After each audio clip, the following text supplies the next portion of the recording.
Welcome to our Daggerheart homebrew actual play campaign. Pull up a chair and grab a snack, prepare for epic art. It's a homebrew brewed in a bathtub, played with Daggerheart. We've got Bex, Alyssa, Daniel, and they're bringing all the heat, with Soz and Andy in the mix to make the squad complete.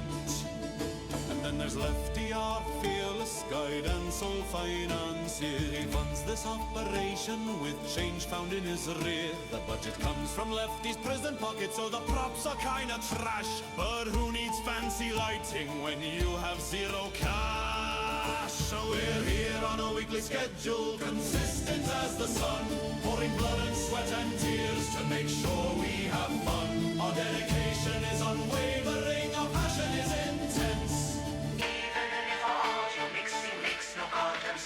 So welcome to the broadcast, to the few who found the link. Our viewer count is single digits, teetering on the brink. But whether you are 12 people or maybe only 3, you're the best darn audience in our 1,000-year history. Welcome to the show!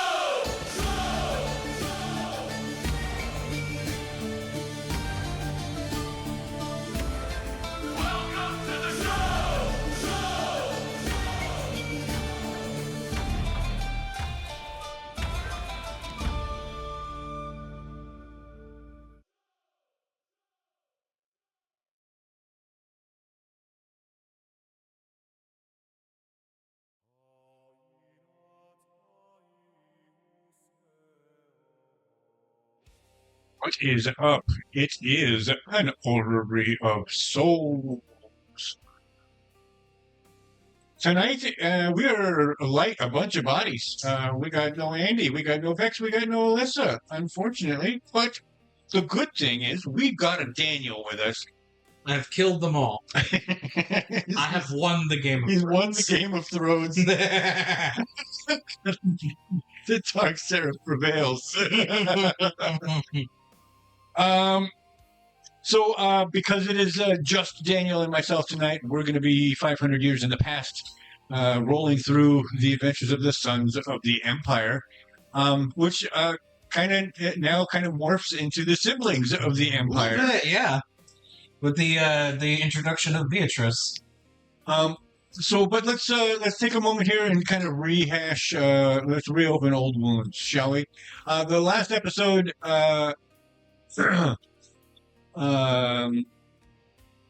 Strix met with the that's right. Yep.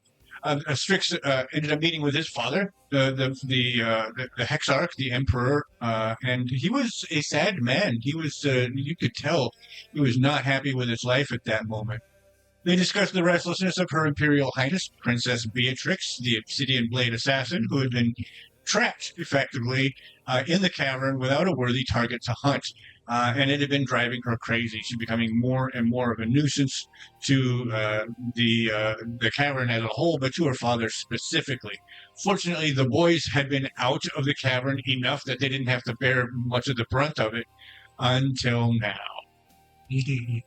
I have a plan. The Hexarch shared updates on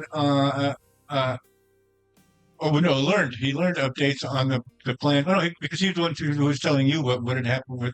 The Hexarch shared updates on the grand plan to sink the capital city of Corum, revealing that the conclaves had been working with the sappers to develop a ritual form of magic that would act as effectively, in our modern day terms, as a penetrating radar. Ground penetrating. I call it GPR in my head, so saying it is never a thing. Ground penetrating radar to map the city's exact boundaries for the placement of sappers' charges to help detonate the roof of the cavern to bring down the city into the content, into the gap itself. Conclave scholars, while they were doing this, ended up making a big discovery, and while Beatrix was being led on a tour, essentially, of the cavern, or being walking through the cavern to go on a tour of the outside. Strixus was going to take her out into the world for the first time. They ended up encountering as Azariel and Peristus, the master and one of the chief academians of the conclave, they were on their way to go inform the Hexarch of their new discovery. Apparently, the cavern where the Infernus have established their beachhead is suffused with an unnerving amount of magical power. There is something there that is generating magic, and because they don't know what it is, because it is so prevalent, they are nervous about it.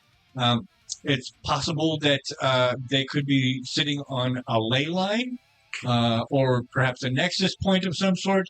And this would explain why the rift opened here in this specific location. We spent 45 minutes looking at maps. Yeah. But it's legit. It's legit. There's we found a lot of rationalization for the ley line theory. But not only would this explain why it appeared where it did, it could also explain why the powers of the Dark Seraph manifested as well. The brother's sister, Beatrix, an elite executioner of the multi-kingdom, and when we talk about kingdoms, we're talking about the 3 kingdoms of the 10th circle below. She's trained and gone on missions in all 3 of the kingdoms of the 10th circle. She is an executioner of the Obsidian Blade, an assassin's organization that kind of farms itself out to any who will pay it, and for any reason. They do not care. Sometimes they work for one of the kings. Sometimes they work for lowly officers who happen to come into means of being able to pay for their services. Sometimes they work for the Emperor of the 10th Circle himself. And sometimes, rumor has it, they work for the other circles. It's just rumor. That's just rumor. But if they do, then it's very possible that the 10th, that the Obsidian Blade might be Hell wide. hell wide. All 10 circles, assuming that all 10 circles are actually populated by demonic cultures as the 10th circle is. Beatrix, while Strixus and the Hexarch are sharing some of that root wine, Ophalis beamed in, like in Star Trek, to inform the Hexarch that Beatrix was coming. He's like, leave now. And Strix volunteered to intercept. She was deeply frustrated and bored by her confinement, and Strix offered to intercept her and take her on a field trip to the surface world. During this meeting, Beatrix is introduced to Fick, and she immediately distrusts him. He used Thought Delver on her to read her surface thoughts, and she was basically just dissing him. She calls him usurper. She doesn't even give a shit about his name. She calls him usurper, and she is absolutely 100% convinced of this because there is not a single physical trait that links him to their father. Nothing. He's the wrong color. His horns are the wrong shape. He's the wrong build. There is absolutely nothing about their father that she can identify, and therefore he doesn't belong there. She's not going to buy into whatever it is that he's selling. Strix and Fick decide to team up and escort their sister out of the cavern. Beatrix is utterly overwhelmed. Is it supposed to be in your hands? No, it's not. Put it on the table. Once you get it back up and put back together, put it on the table and leave it there. Good. It's not the first time it's happened. So, Andy, you've got a table right there. That one's easier to get to, right? So use that one.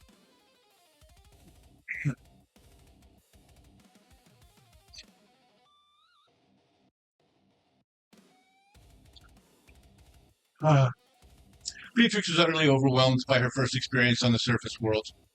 She marvels at the soft grass-covered ground, the starry night. She got lost in the night sky. She spent a lot of time just kind of absorbing what that possibly could be up there. and the presence of the four moons. She was just bewildered by all of it. As they walked, the brothers explained the sheer scale of the new world and their strategy to conquer it as a whole, but at least this little corner of it first. Gotta start somewhere. Got to start somewhere, exactly. They note the irony of the surface world's economy, explaining how they can trade cobblestones from their world, which are gold and gemstones, and those are abundant in the infernal realms, but they are highly prized here. And that makes it easy to purchase souls and power and favor and influence. And they've got it in spades. So she's absorbing that. While they were passing through the forest on the way to the what they would call the FOB, the forward observation base, where Strix's it's Oramalchus and her force are camped out there. Your people are pretty much with you all the time. So Oramalchus has set up the FOB and is maintaining that. And that's just outside there's no cities, so the borders of the city of Corum. While they're on their way to Corum, they end up hearing whispers and howling, and they are ambushed by a pack of carrion crine. These are monstrous wolf-like ghouls that hunt places of great sorrow and drain hope from their victims through an aura of grief and prevent them from generating hope. They're dangerous and scary. However, in the brutal skirmish that broke out, Beatrix dropped one easily, just piercing her arrow through its eyes, dealing massive execution damage with her specialized bow, and then I tore one in half. Yeah, you tore one in half, but there were still a few others. And while they were dealing with those, a few members of the Talons of the Reaver, the personal guard of Strixus, the Dark Seraph, Reaver of the 10th Circle. Just read off all the titles. Keep going, yeah. It's a mouthful. It's going to be bigger and badder by the time we're done. Yeah. They rush out from the shadows, intercepting blows that were meant to bring down the Dark Seraph, and they end up defending the royal siblings, proving their brutal effectiveness due to their recent training.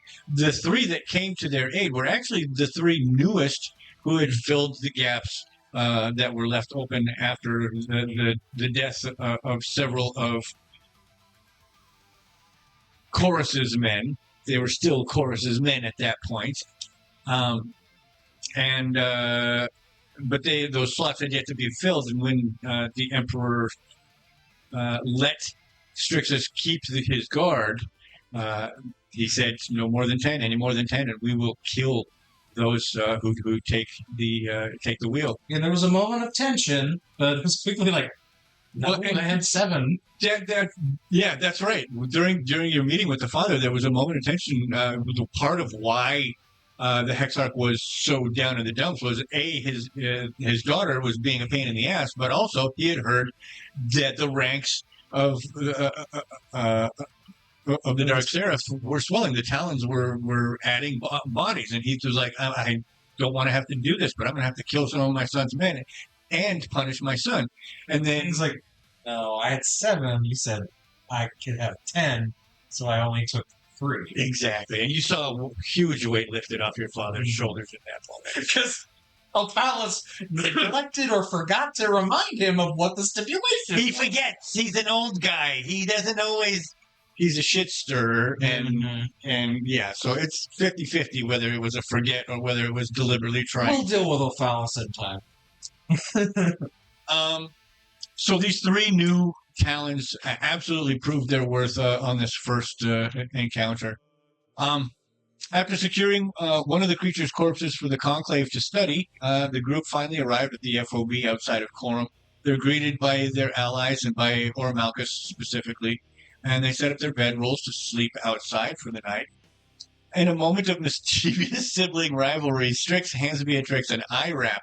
He casually warns her about the blindingly bright phenomenon called the sun that will appear in the morning, knowing full well that she doesn't have any idea how bad it's going to get, and setting her up for a literal rude awakening in the morning on that first day of this, on her first day on the surface. I gave her what she needs to protect herself. He just kind of didn't. I didn't stress. emphasize necessity of it, and I may have angled it so her bedroll was going to be with the rising sun. It's possible. It might. Which actually is a good point. Have we, those of us who have been to the surface enough, have we adjusted enough? We don't need the island? I wouldn't think so. I think you're still. It's going to be months. I would think. Maybe not months. Maybe a couple of weeks. But we're still within the first 2 or 3 weeks, I think. Yes. We're coming up on a month, I think. Well, then, yeah, you guys could probably start taking them off. I mean, it's not like we haven't given any mechanical value to them. You're not affected. We haven't. It's just more like given you any negatives or debuffs or anything because of it. But yeah, it is a good point. It's just something I thought about. But yeah. So that's where we left off. Was you guys setting up camp for the night and quote preparing unquote Beatrix to wake up in sunlight. I'm sure she'll enjoy this trial.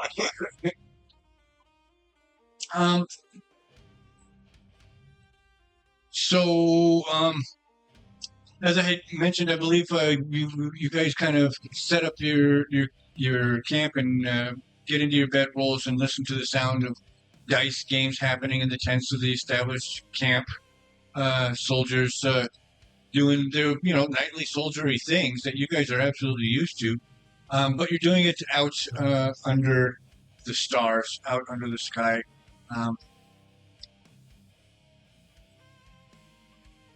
When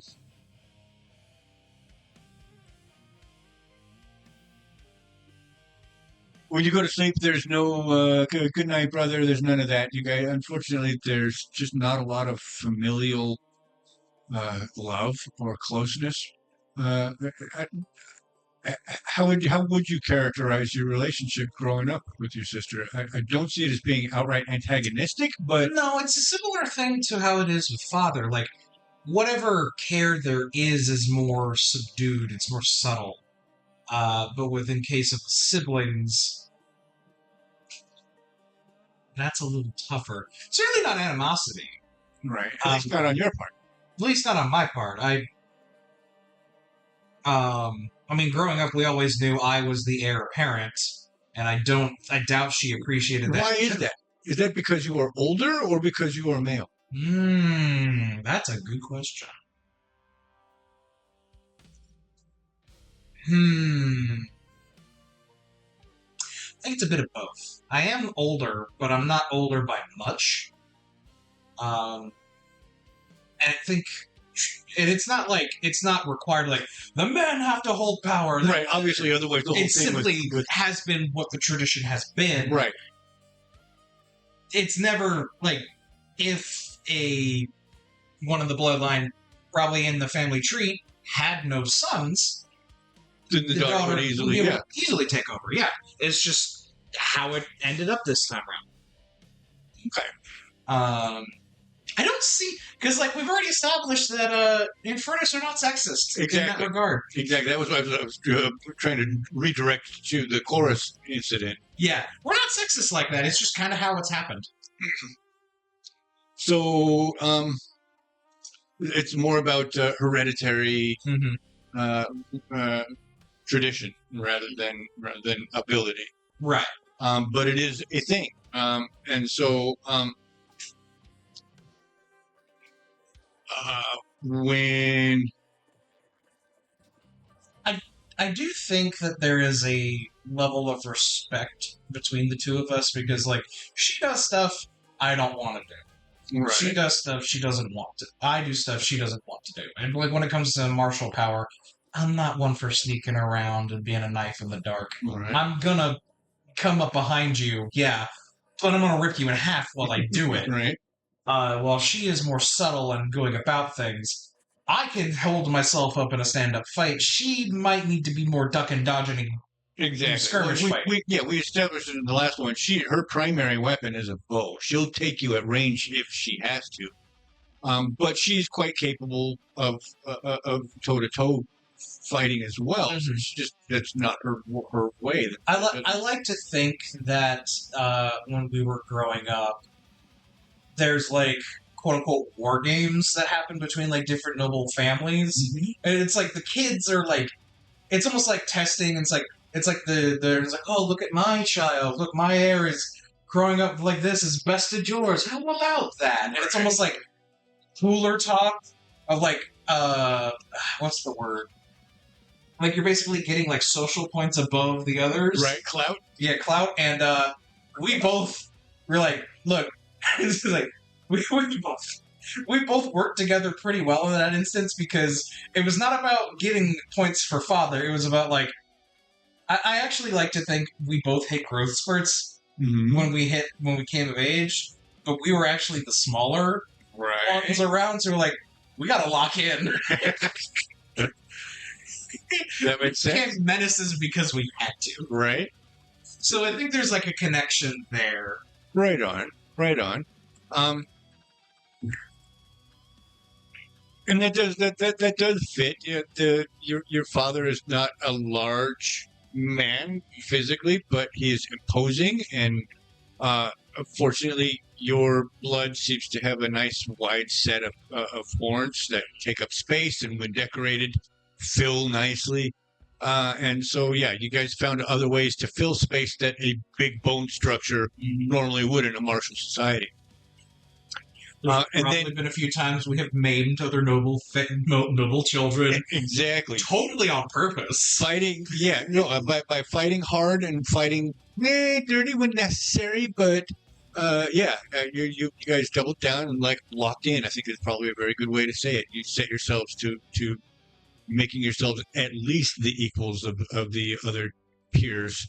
And the betters whenever possible. I do also think that like it's never something that's really been we've ever really talked about. But if there was ever like another of our like peers that was being like there wouldn't be like traditional schooling and like bullying kind of stuff. Right. Yeah. But whenever there was someone who was causing one of us the issue, the other one would just go and take care of it. No words spoken. Yeah. It's like it's basically this thing like, hey, you don't get to mess with her. I'm the one that gets to mess with her. You don't touch her. Yeah. And kind of vice versa. So the Imperial thing didn't happen until this year. But you always have been on the higher end because the knight status of our father. Exactly. He was always a knight of the Infernus, a knight commander of the Infernus. And so you had there's 20 other families, something like that. 20 other Knight Commander families. And yes, there would be court events where you would be gathering. There would be, I had the word when you were talking, but it's falling out of my head now. But yeah, there would be gatherings where the children of the court would be forced into these social situations. And sometimes it would be for organized competition and play. Sometimes it would just be because the parents are getting together for their bullshit and we have to share the same space. But yeah, so you guys managed to find ways to navigate that. Sometimes you did it shoulder to shoulder. Sometimes you did it back to back. And sometimes you did it independently. And unfortunately, nothing ever knitted the two of you together close enough to where you were arm in arm. Which I think is kind of normal amongst... It has to be. It kind of has to be. The Infernus are not an emotional people. Being more, they have to be. There are rare exceptions, but here's a good way to put it. If I watched someone push her into the mud, I'm not running over there to help her up. Right. I'm going to slowly walk over while laughing and then beat the shit out of the person that put her in the mud. Then if I'm feeling generous, I'll pick her up. Very nice. I think it's also a thing of like, it's an unspoken thing that kind of happens between like siblings who they love each other, but they hate each other at the same time is basically like, no one gets to kill you but me. Right. No one beats up my big brother except me. Yeah. Mm-hmm. Yeah, so that's kind of how it is. Is it toxic by our standards? Yes. Right. By our standards, yeah. That's par for the course in the noble life of the 10th circle. Mm-hmm. So you guys had that while you were growing up until you probably your mid-teens, and then all of a sudden she was shipped off. Yeah. She went to go train with the Obsidian, and then suddenly you were the only kid in the Inferiax court. I had to learn how to fight on my own real fast. But because you guys weren't so closely knitted, it wasn't that much of a stretch for you. Every now and then you'd be able to look across the room, raise an eyebrow to your sister, and maybe she might come help. But those days were gone when she left to go train with the blade. So she disappeared for years, training, going on assignments.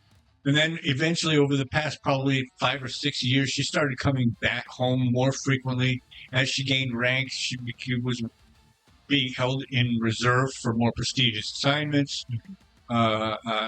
She's very good at what she does, but that means that they're holding her.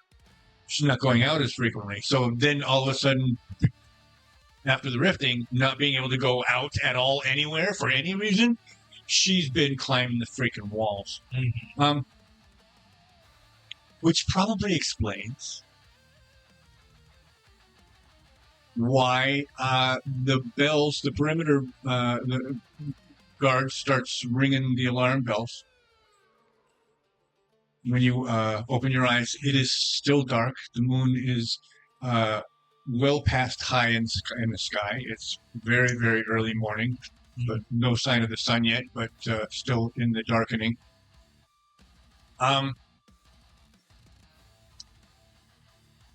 And you can you hear bing, bing, bing, bing, bing, bing, bing. I'm immediately up, axe in hand.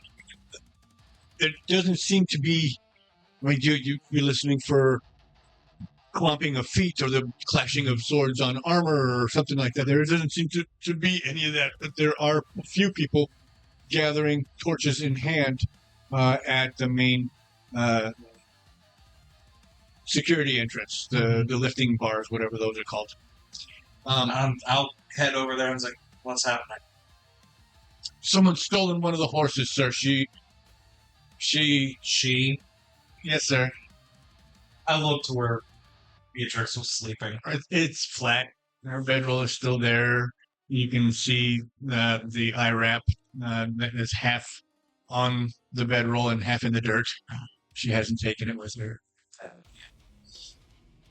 Do you know which direction she's going? Unfortunately, there's enough of a curve in the roads between here and the actual roads that there's no way to know whether she would go in the correct direction to go into town or not.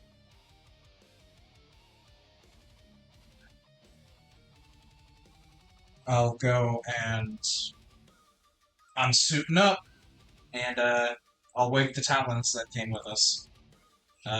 Kicking boots on the way. Do I see Fick? Yes. Let's see if he.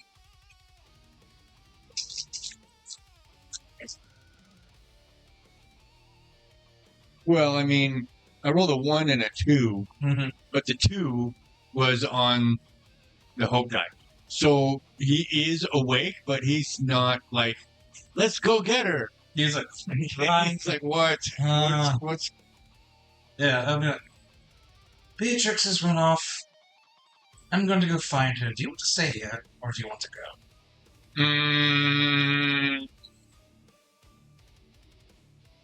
I take the hesitation as you want to go. It's a long, yeah. You're convinced that he might have actually fallen asleep while formulating the answer. Fine.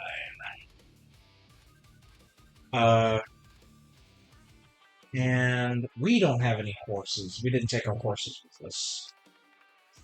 Ormalchus is there, and they do have the 40 horses that you guys originally contracted.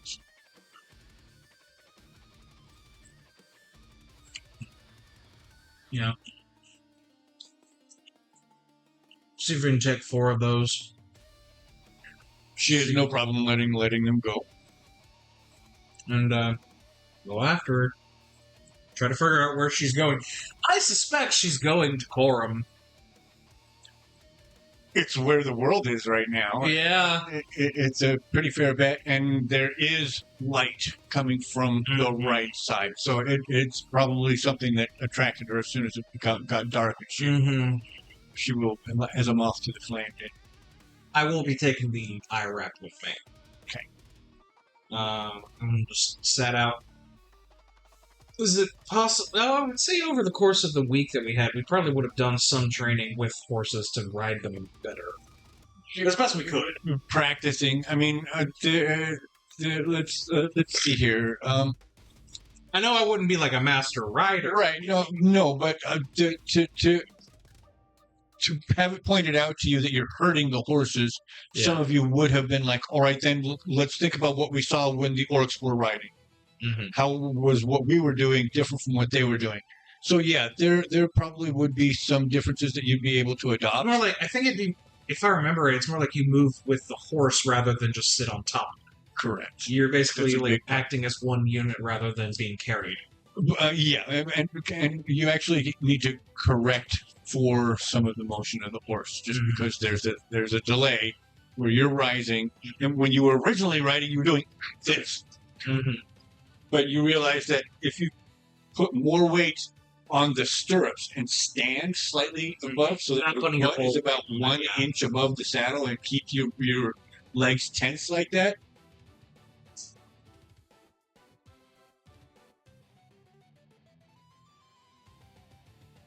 What does this look mean?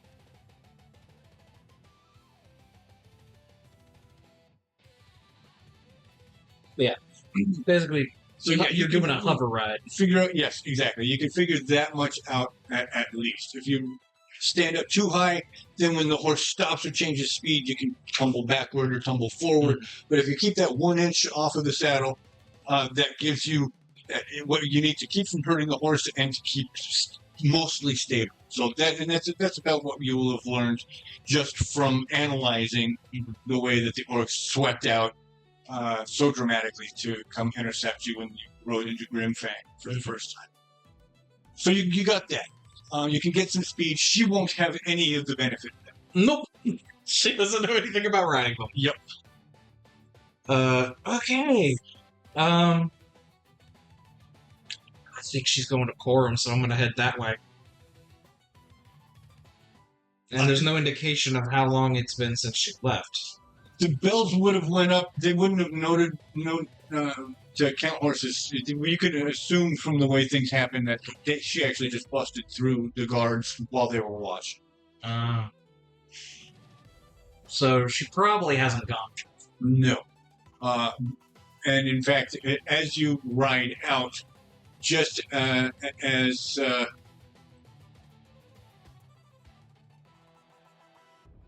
Coming around the bend? Yeah, coming around out of that bend, you can see it's probably about 100 yards, maybe 150 yards from where you are to where she is turning onto the road, and she's splay-legged on her horse. Her legs kicking out. One foot has the stirrup on it, but it's loosely dangling around her foot, and the other one is just free. So that the stirrup is actually dangling and kicking up into the rib of the horse, which is causing the horse to be unhappy and unsettled. I do slow us down a little bit, just watching. It's like, oh, how long until she goes down? Exactly. How long until she falls? So let's find out here. I have a character sheet for her because I'm treating her as a full PC for the purposes of this campaign. She is...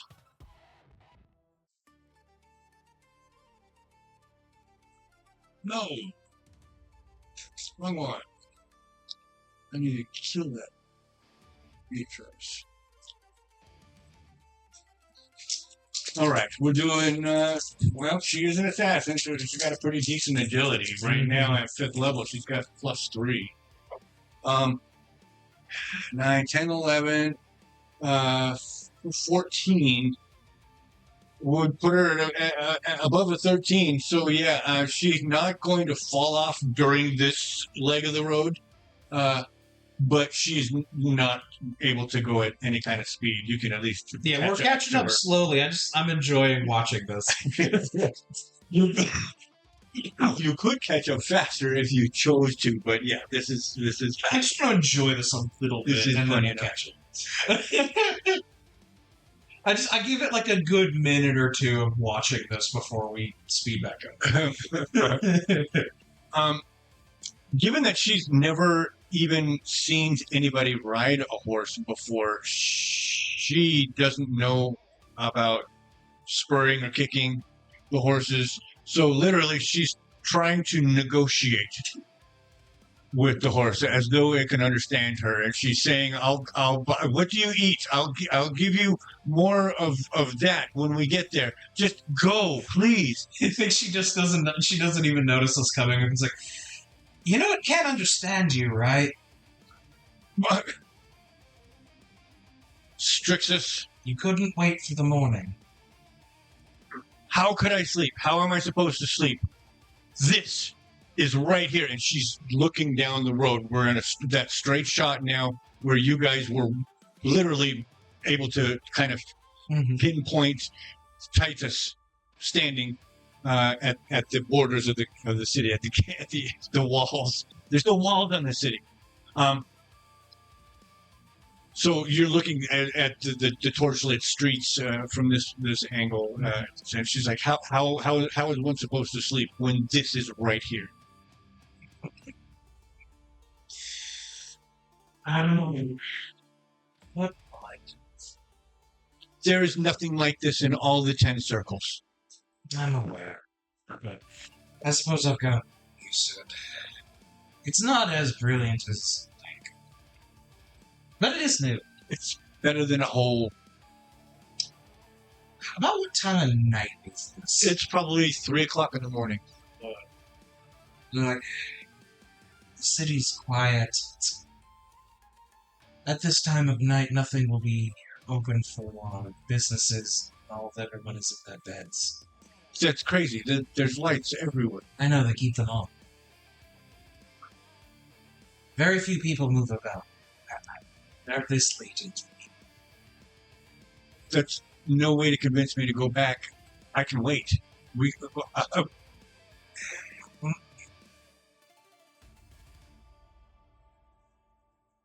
Fine. We're already out here. We'll keep going. My good brother will catch up. I will take you now. I'm not going to see everything you're going to want to see tonight, but you're as stubborn as I can be. So. She smiles like she's won something. By the way, you're hurting your horse. I should be hurting my horse. He's not listening to me at all. And then I just show the stirrup and and you can hear, she sees what you did, and you can hear, and she goes, thump. Like, she just kicked the fuck out of this horse's rib. And that's going to cause him to lurch forward, if not actually burst out running. A hard kick like she just gave. That's a 6 and a 9. I thought that was a crit. But it is nice and high. She was expecting a burst of energy. 15 on the dice plus another 3, so 18. So she managed it with a certain amount of grace.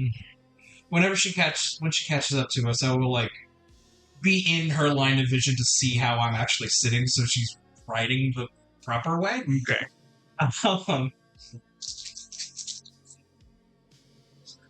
If she's not too stubborn to see. Right. I know she's not an idiot, though. No, but So it's a very English way of writing. It's called posting, and it's when done incorrectly, it's actually serves the opposite purpose of what it's supposed to. It's supposed to be a, a more interesting, regal way of doing exactly what you've been doing. Mm-hmm. But the way she's doing it backwards. So what was before is now. Ah, that's funny. That's very funny. I'm not correcting her this time. I already tried. It's short enough that she's not going to break the horse. Between you're within eyeshot of the city, so she's not going to damage the horse between here and there. It seems that you're in need of some lessons. I'm learning. You're welcome to come train with us. Learn yourself. She lets you go. A non-committal noise. Yeah, we'll just take a slow, like not riding up like we're coming to attack like they constantly expect us. Right. Just slow meander into town. When you get to that spot, the tightest spot, I will tell her, like, basically, like, the god here do know of us. They know the name, they don't understand the significance of Inferiors. And the god captain is a bit of a... You'll see. He won't be on duty at this time of night. But as you approach that road that acts as the border, you do see a torch, or actually a hooded lantern unhood itself, and the bearer of it steps into the middle of the road to intercept you. He is an older gentleman, well serviced. He's wearing the city guard, just as most of them do, as you're familiar. Virtually all the military here has been replaced with city guard. Right.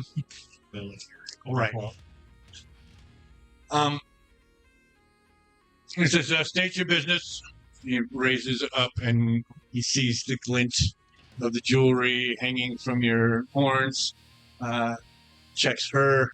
It's just the white shining hair in this light would absolutely be glowing, and similar decoration. Bit of a restless night. We're taking a ride. My dear sibling here wished to see your shining capital and could not wait until the morning sun. We'll be discreet, no issues coming. There won't be much business for another 6 hours or so. You'll likely find an inn open, but it'll be unlikely for you to find a spot for a drink. That'll be just call it a bit of a ride. The captain's informed us that you exist, but would you be so kind as to provide your name for the log, my lord? Strixus, Furiax, and Company. Very well. Mind your business. We always do. And he steps out of the road, allows you to pass.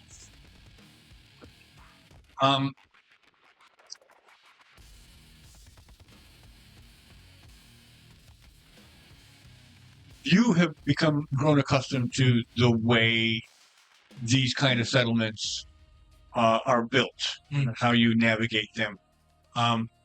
Where you guys come from, everything is set into walls. Everything is carved out of something. Like those native towns in out west, where they're carved into the rocky walls. Yeah, like I can't think of the right word. Adobe. Adobe, yes. Yeah. Yeah, the cliff adobe and the mountain adobes are gorgeous, and then there's a Middle Eastern version of that too. Really? I actually did not know. Well, no, but there's I want to call it Tetris, but it's not Tetris. It's a T word.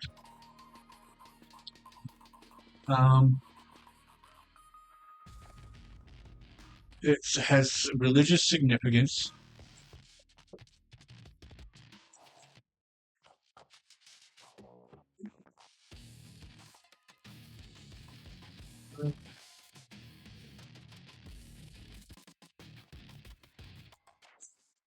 Right, everybody's Googling now. That's how this word is.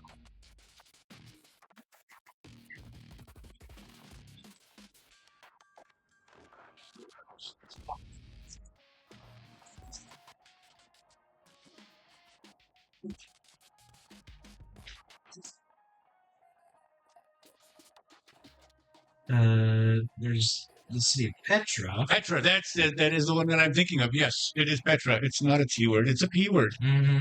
Yeah, it's an ancient city carved into rock in the area of Jordan. Yes, that's exactly the one I was thinking of. So yes, that is very much the style, particularly of the Infernus but of those societies that live in the circles below. Here, everything seems to be built from stones that have been assembled rather than subtractively constructed from existing stone structures. It's like the opposite way of doing things than you guys have ever encountered. You've grown accustomed to it because you've been into this town a few times now, but she's looking at it like she's in the circus, like she's walking through a carnival. Mm-hmm. It's much easier to see in the daylight, though you're not going to be able to make out much come sunrise. The adjustment period is not easy. And I'm not lying to you about that. I don't see why you would. People live in these. Some of them are homes, some of them are businesses. Some of them are both, with a business on the bottom and then housing on the top. That's completely foreign to you guys. You guys will have caverns that have tents and structures where you. Yeah, but I've kind of like picked that up just to see how things are. Absolutely, you will have adapted to that. Yeah. And I'll actually take her, basically just take her on like the sightseeing, kind of following the main road. We'll eventually end up probably in the market area that we've been to before. All right, we came from this way. Or was it that side or this side? We come from this long road here. That's right, yeah. I'm just kind of taking the sights, letting her ooh and ah. I'll take her to like the market area. Why would you do that? I didn't tell you to. You suck. Did it stop recording? No, it's still recording, but I'm trying to show people on the map that I have, and it's asking me to sign in. After we were just looking at it, I went to go get rid of the. It's being stupid. So we're going to do it another way.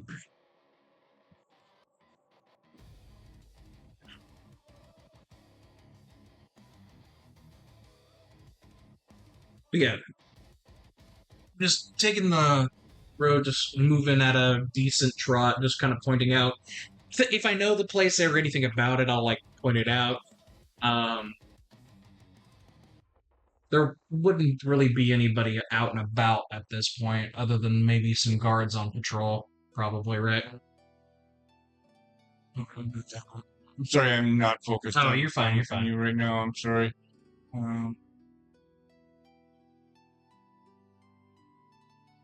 Just get rid of. I just want to this no window. I need a new window now.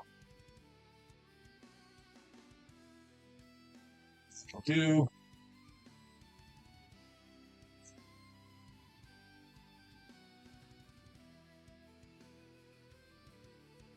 There.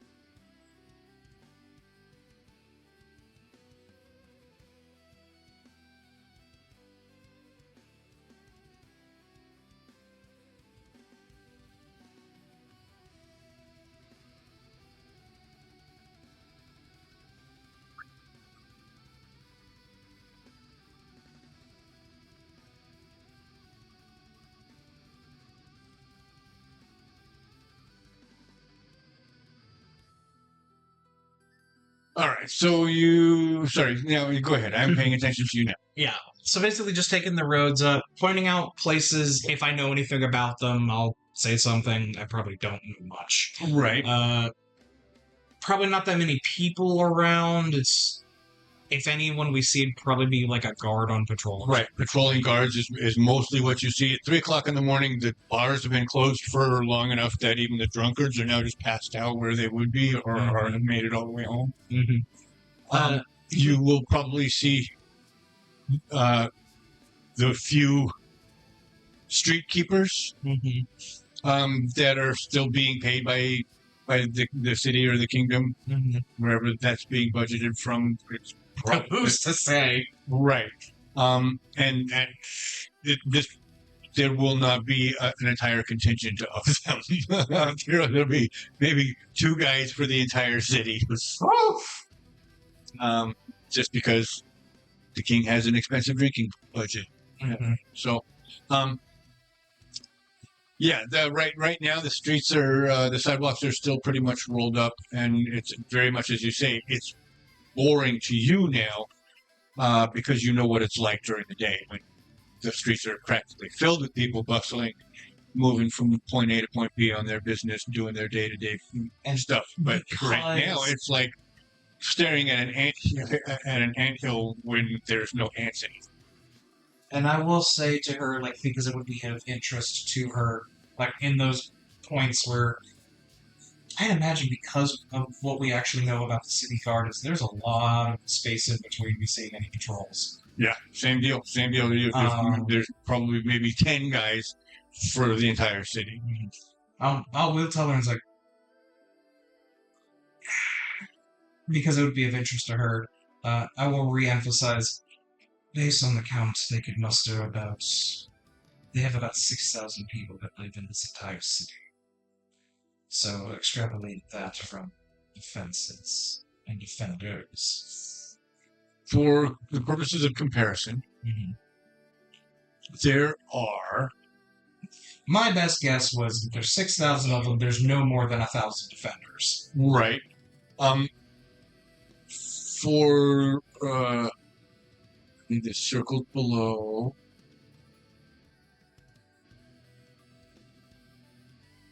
There are 1,000 Infernus Knights. And then we have... And then there are 10,000 of the tortured souls that you keep down in the cavern. So there's literally 11,000 troops. That you came over with when the rifting occurred. So in this one city, there are 6 times the number of your entire race in Norses. Anyway, there will be another 2,000 in the other 2 kingdoms combined. So you say 6,000 people, and her jaw drops. Oh yeah, I did not catch that. My apologies. I did not realize that scale. But yeah, I'd be like, most of them are civilian. Not much to the defenders. I would estimate there's barely even 1,000, if even that. The castle defenders I'll point in the general direction of where the citadel is. Right, and you can see the citadel. It's like 6 or 8 stories tall. It's the tallest single structure. It's the only place where there are walls. That last count with my courtier, the surface worlder that I identified, he counted 40 guards, but only half of them are actually real. Well, still standees. We could take it tonight. We could.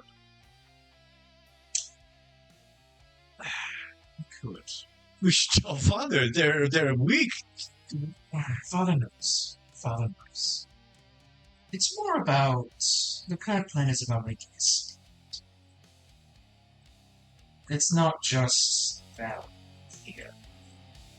There are other kingdoms, lands out there. Some has this, some are really powerful.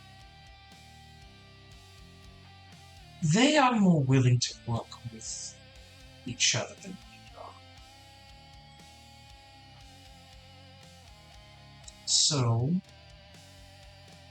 as best I can tell, this area that we're in, this kingdom, is not particularly well liked, but it has good enough relations that should a imposing force such as ours suddenly rise and assault them, they could call for help. That is understandable. That is understandable. And besides, I think it's more fun this way. How many of these are there? She's just pointing down. I showed you. Can I see that again? Pass it off. They would probably have marked major settlements. It does, yes. And that,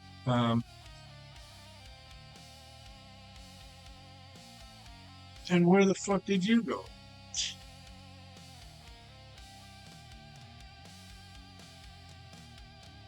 There it is, okay. When it's minimized, it doesn't show it.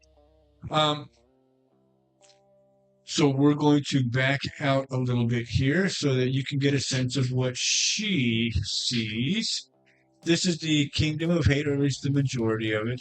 And all along the coast, there's 1, 2, 3, 4, 5, 6, 7, 8, 9, 10, 11, 12, 13, 14, 15. So there's at least 20 just on the coastline, with another 40 or 50, another 20 or 30 inland from that. Most of them are in the green areas, the forested areas. The grasslands are grasslands, and they're virtually unpopulated, just as they are for the most part in the United States. So she's trying to do the mental math. If there are 6,000 here, and there are 50 of these. And I will point out to her, some of those are much bigger than this as well. And this is but one kingdom. There are other kingdoms. Yes. Many, which is why we are playing it as the way we are. If I felt confident that we could win in full-out warfare, I would have told Father weeks ago. I understand your caution now. I do. This place would be easy to take. It's the risks that are the issue. Oh, she's getting this feral grin. And she looks at you, and there's a sparkle in her eye, and she says, I'm going to be a busy girl. Yes, you are. Unfortunately, we still have to figure out a way to aim. But that will come in time. As I told you, there's already the first document like you can add to your list. Which is what we'll be picking up in the morning, is one of our amounts for a dossier here.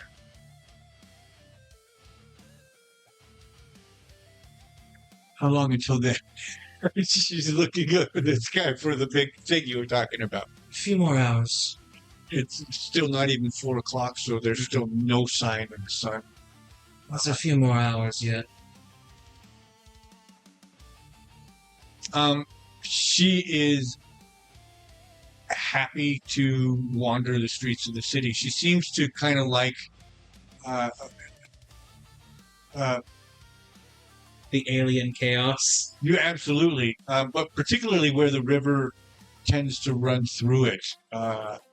So you guys end up kind of walking the edge of Iron Bridge in the area where you your contact Zatozalos. I'll even point out that this is the area where Zatozalos, the contact I'll be meeting. Yeah, as you pass through it, because he's right on the water line of the river.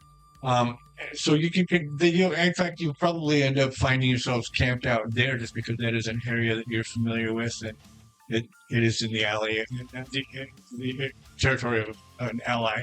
I say that with air quotes because who knows how much of an ally someone like Zatozalos could be. Mm-hmm. But at least it feels a little more familiar to you. Mm-hmm. And in fact,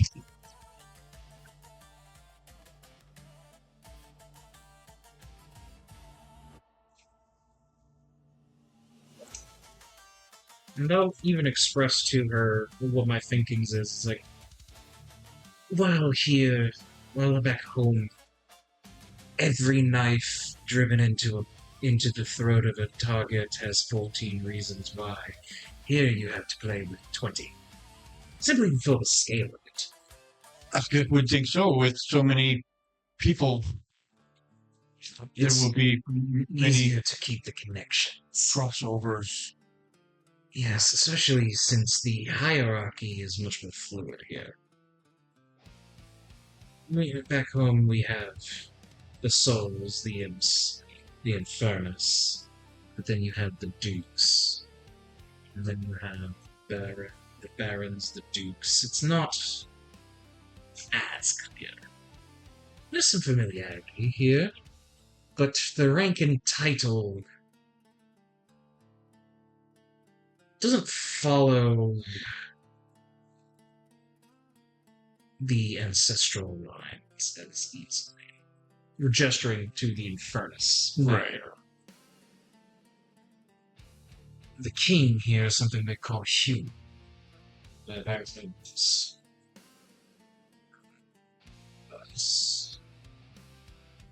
That is a good point. What would...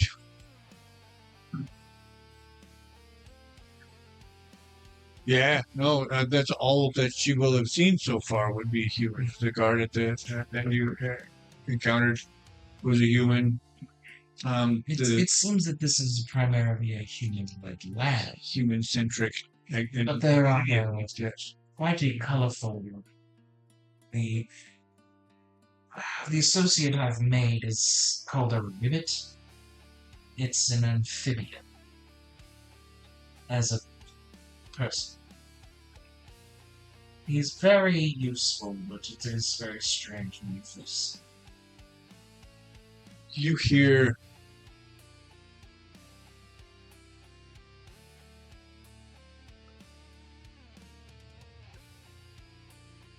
I can give you exactly what you need.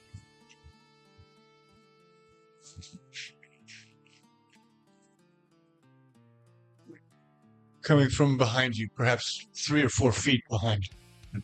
Closer than you would like, Oh yeah, I turn. but not close enough that it's like you're being attacked. Behind you, there is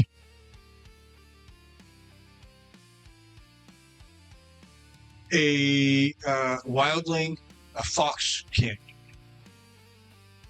He's dapper. He's got a bowler hat. He has a cane. It has a brass tap on it, and that is what you heard bouncing off the cobblestone. And he's sitting there with it in his hands, resting on the cobblestones. He says, Master Strixus, is it?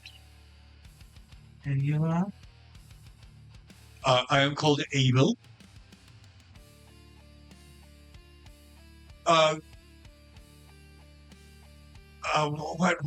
did I, oh man, you'll have to forgive me, I need to research this real quick. Yeah.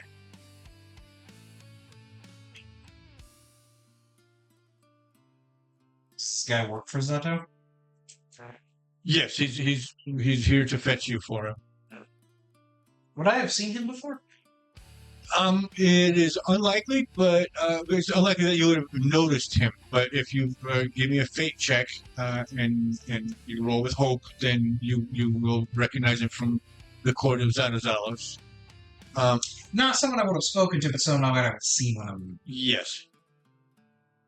He's like, I recognize him. Is your master awake? He is, my lord. As it happens, he's been informed of your presence in the city, and in fact, outside his very establishments, and he begs you come keep him company. I look to Beatrix. Seems you're going to be needing your treat.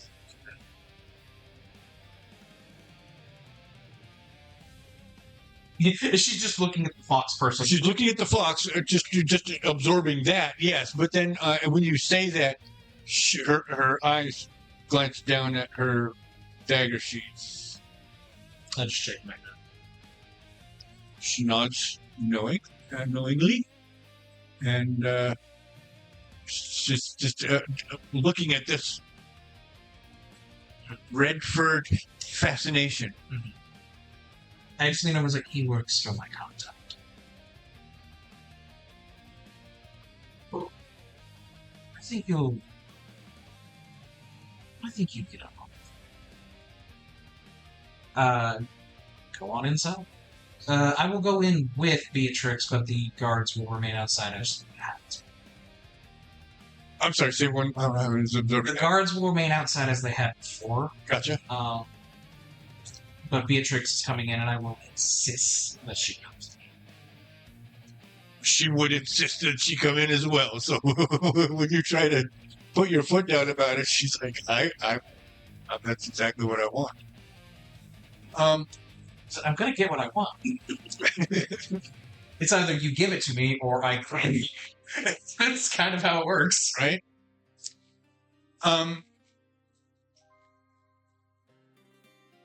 You just go into you go in through the same kind of maze. This collection of buildings was originally built as several buildings that were just very close together. But as Zatozalos has moved in, he's cut openings and created walkways through, so they're all essentially one maze of connected buildings that you don't have to go outside to get from point A to point B. It doesn't seem as though it's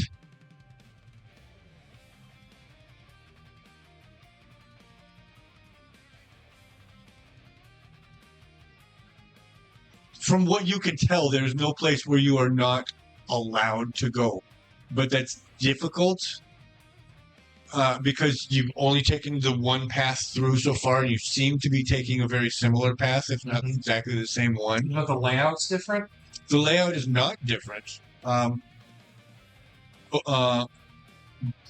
doesn't change. It is static, but whereas before you will have gone through, taken a left turn, taken a right turn, gone up a flight of stairs, and then taken a right turn and found yourself in what he referred to as his throne room.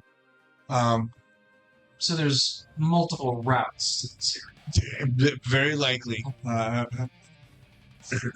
But you're not even in the same room by the time you actually meet with him. Mm-hmm. This is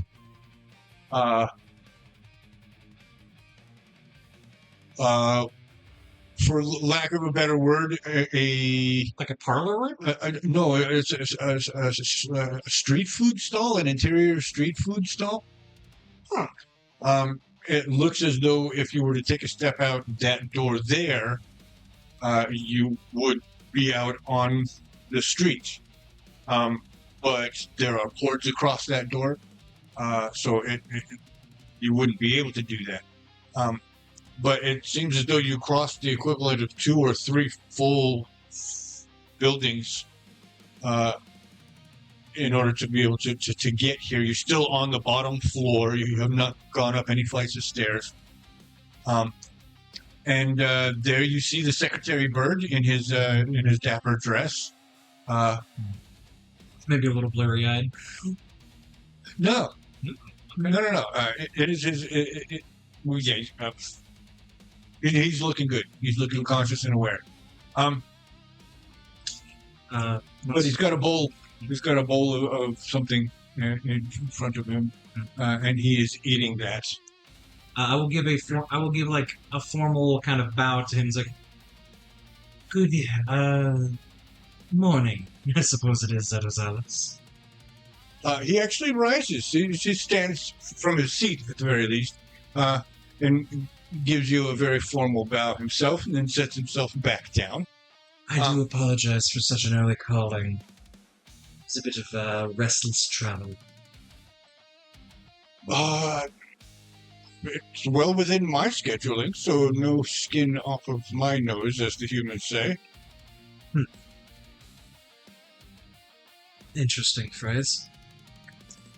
He looks to Abel and just gives him a little head nod, and Abel steps away, disappears into this maze of assembled buildings. Be that as it may, the intention was to meet with you in the morning when the sun had risen, but if you are free to talk now. Was your intention to camp out on my doorstep? It was the most familiar area. As well, that would be the safest for you. You are known to me. You are in my area. You are under my protection. And as it stands, I was giving a bit of a tour at one of my that you have not met. Gracious lady, I am called Zatozalos. I am known here. She looks at him. And she kind of, not intending to be, Not necessarily rude. right, but she's not trying to be courtly with him either. Pick a button. Yes, she's playing with the remote. Here, don't play with the remote. Put it down. Yep. Because I was messing with the stuff over here. Okay. She's not trying to be courtly with, so it would be the equivalent of so.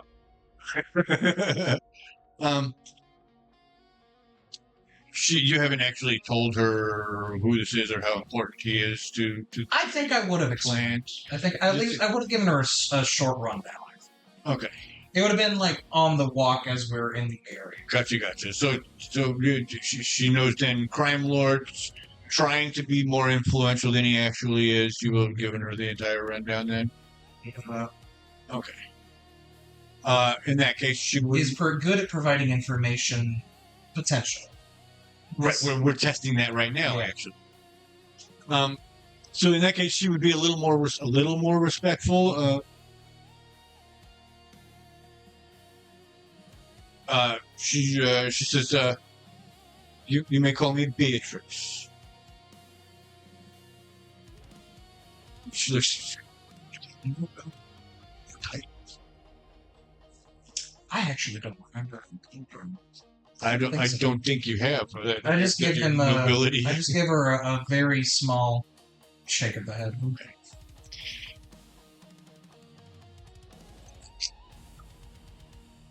It's beyond him. Mm-hmm. So, he didn't even hear her ask the question. That was a 10 on the fear die and a 2 on the whole He's die. busy in whatever he has. He's eating. Yeah. So then, Zato, do you have what I've requested? I do. In fact, Abel should be retrieving it now. Excellent. I trust that this past week has fared you well. It hasn't fared me ill. It's always a boon. I'm curious what whispers are going around Daggerheart arriving here.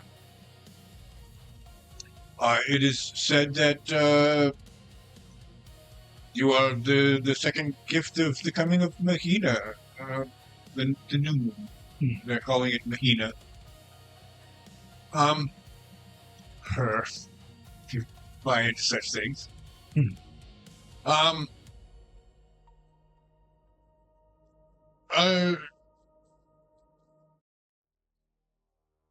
Yeah, and he's not going to dig into details. He's going to assume that you are from this planet and therefore are familiar with the cycles, which I'm not correcting him. You're not. Yeah. So, he's going to leave it at that. And he seems to be assuming that as well. So the way he delivers it is like with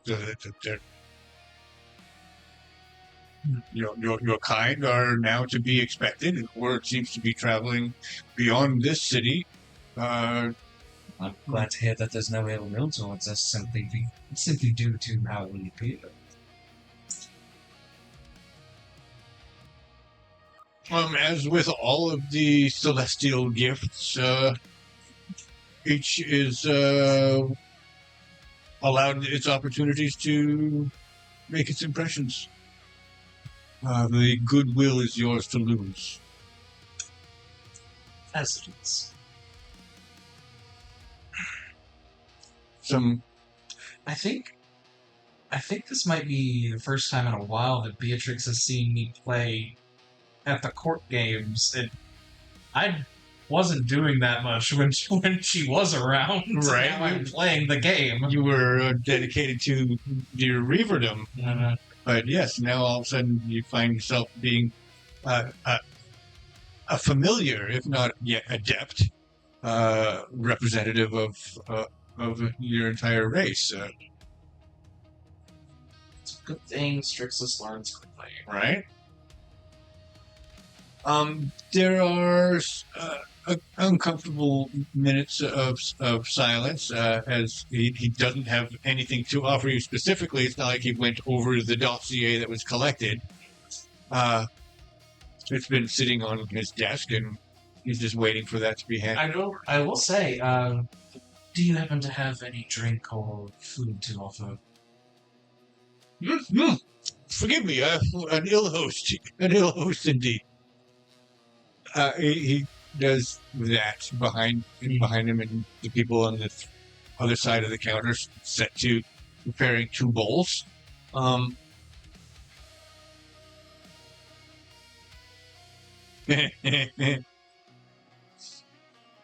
If I were to describe to you a bowl of dead worms covered in grits, you might be familiar with such a meal. Yeah. Something equivalent to it, probably. And so when you are handed this, it's almost like being handed a bowl of comfort food until you put it in your mouth. Yeah, I'm expecting crunch. I think I'm expecting a crunch. What you get is ramen. Oh, okay. You're expecting earthworms. You're expecting some sort of meat. I'm picturing like Klingon gach. Right. But you get ramen, and so it is this odd texture that breaks easily, sticks to your teeth. It's not comforting as comfort food goes. It doesn't taste bad. It's just the texture. Yes. We like our food to fight back. And I just kind of look over at Beatrix trying to mask the fact that I don't know what this is. Right. She's trying to mask, probably not doing nearly as well as you, given... I just felt like rolling a deceive check, if that's okay. Yeah. I got 16. She got 12. Mm-hmm. You definitely are pulling it off better. There's a moment where she puts it in her mouth and takes that first chew and goes, and then tries to play it off. I love the fact that it's not a flavor thing. It's a texture thing. Yeah, because I'm with that so much. After a few moments of trying to watch Beatrix choke down this meal, this very unsavory feeling meal,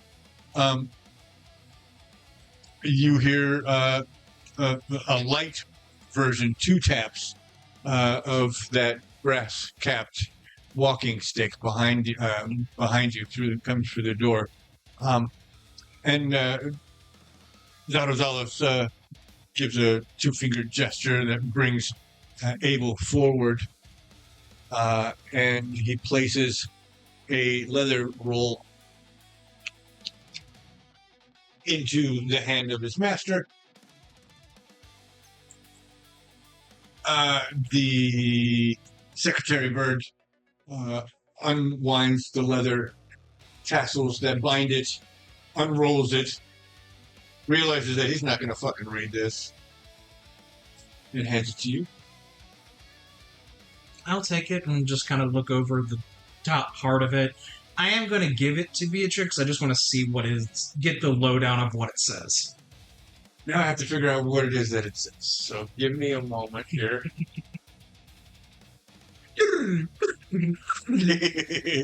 This is where the role play would happen, but yeah.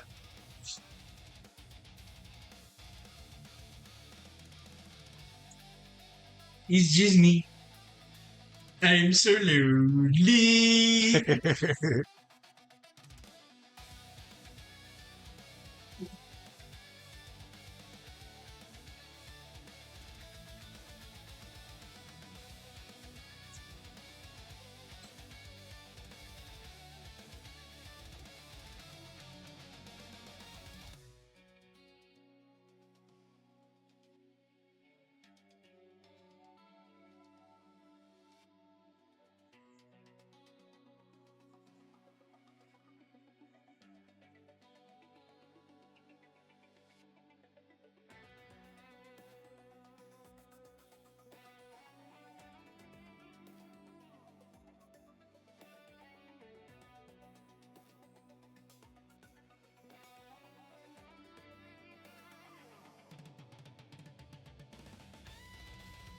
I will get to it.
For those of you who might be listening and might be interested, you might have just seen me enter a prompt into Notebook LM, which works with Google Gemini Notebook LM keeps your sources, and all of my sources are specifically the source material, the rules material for Daggerheart itself, the system resource document, and all of the documentation of the new abilities and such that have been play tested thus far.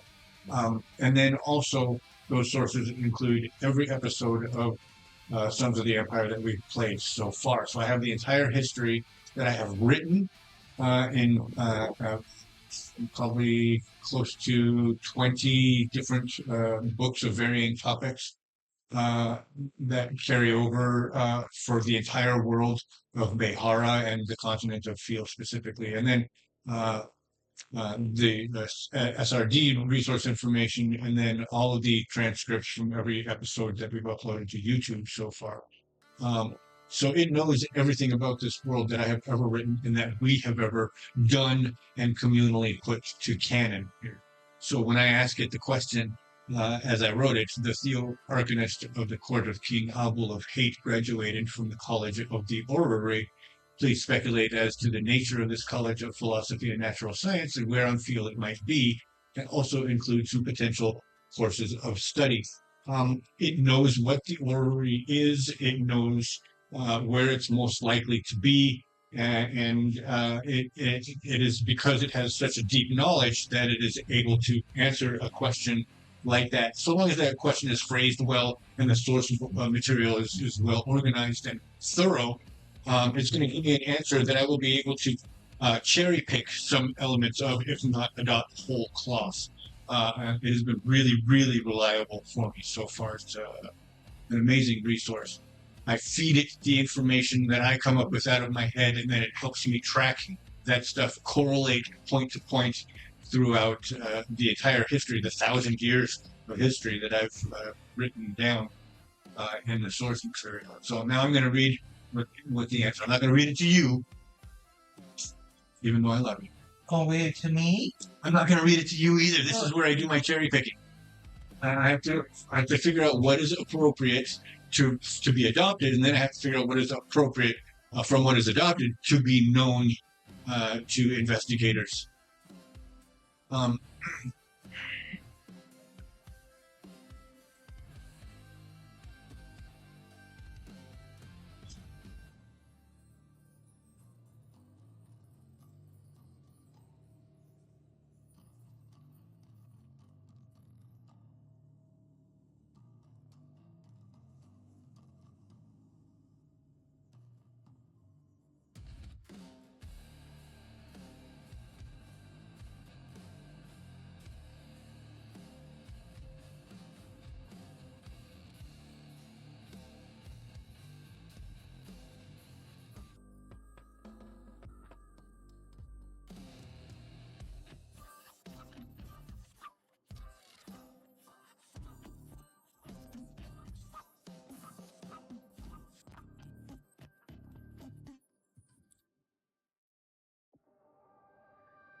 Action.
Daniel, I would like to ask you Mhm. if you would like to give me 3 specific questions that you would prefer have been asked about the Theoarchonist. Where is his place of residence?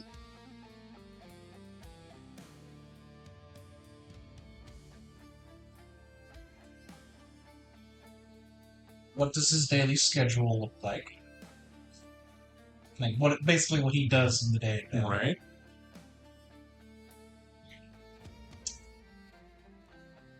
Does he have any familial or like what are his connections? Like does he have family? Does he have friends?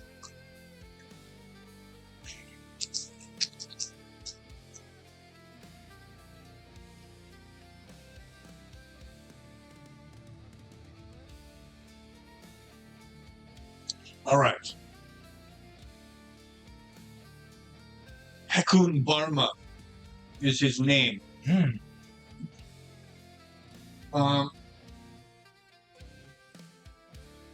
He is a Theoarchonist of the College of the Orrery, a college which is in Joy. He himself, What was his name? Hekkun, Hekun, K-K-U-M? UN, Hekun, Hakuna Matata, Mhm. Barma, B-A-R-M-A, Hekun Barma, Member of the what? stand by. So, 1, 2, 3, 4, 5, 6. So, okay. He's a member of what again? He's a graduate of the College of the Orrery in Joy. Geoi is the spelling of that country. It is where is the country ruled by Alaphus, the immortal emperor. They say that he's ruled Joy for 500 years.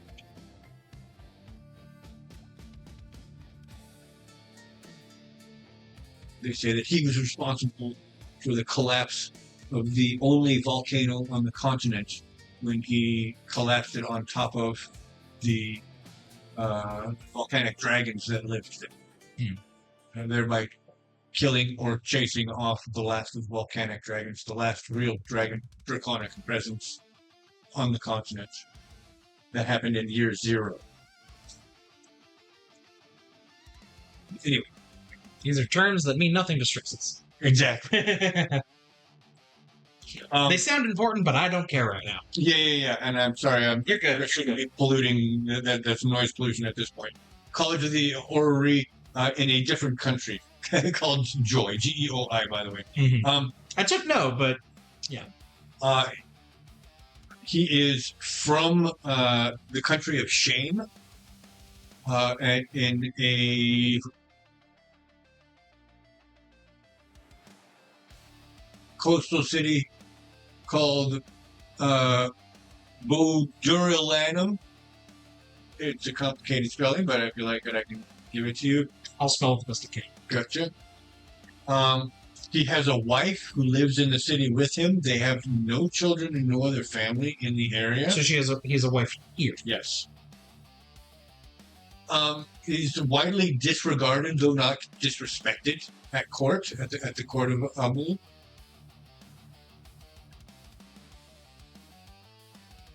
Okay. And he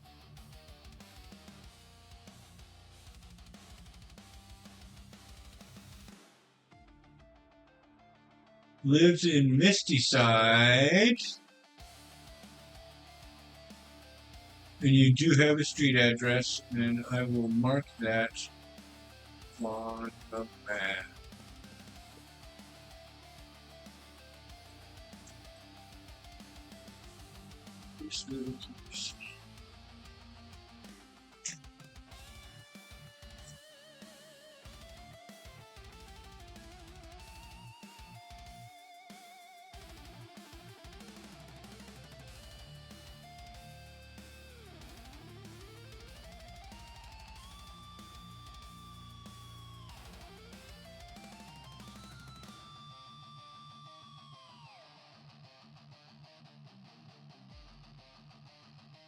Andy.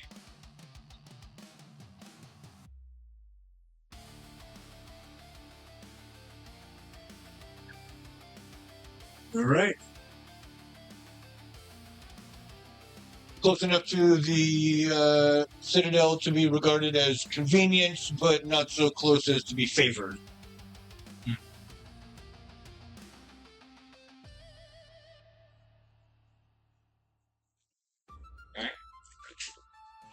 Um,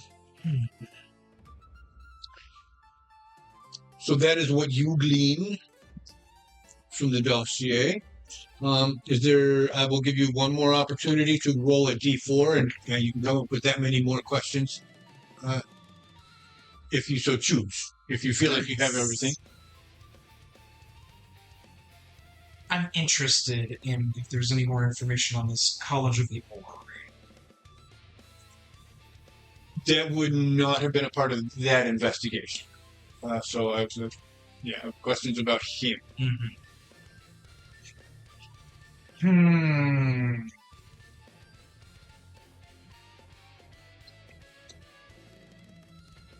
Is there anyone in the court he's particularly close to?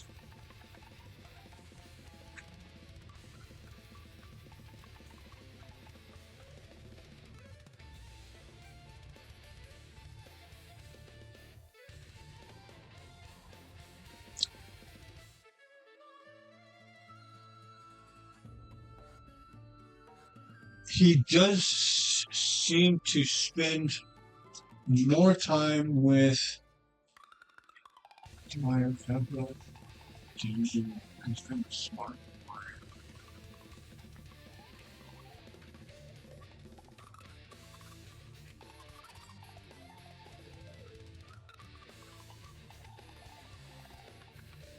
Raymel Kissel, Kissel, Kissel, Raymel, Raymel, is the exchequer is the king's exchequer, the royal exchequer. He's responsible for the finances, the financial records, expenditures in and out. It seems to be a friendly, a friendship. He's not there petitioning. They've never been seen to argue. They're frequently laughing. But that seems to be his closest friendship within the court, at least. Where does he work inside the castle?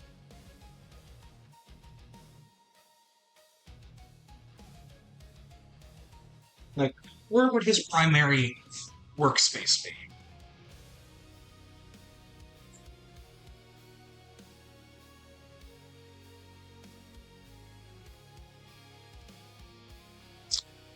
If you recall, inside the curtain wall, but not inside the citadel itself, there were buildings that were set up that looked as though they had been recently constructed, and many of them had the paint that was dripping and spilling out from under them. There are some older ones along the east and west walls that have been there for longer than those initial constructions, but they are there on the west wall to the left. So he's in like the freshly painted building? It is not. Those were the ones that were immediately apparent that there are buildings that are built up against these walls. But originally, yes, that was where I was going. That's why I brought it up. But he will have been there for a while, so they wouldn't be in the new ones that have been taken. Because those are for paint stores. That's so how they were built. Which wall? That would be on this wall in this area here. So south, northeast, west. So the western wall? The western wall, yeah. All right. Not within the citadel itself. He is not an honored or cherished member of court. He fulfills the very rarely useful role of advisor on matters celestial and theoretical. Were they able to find out anything about current projects he's working?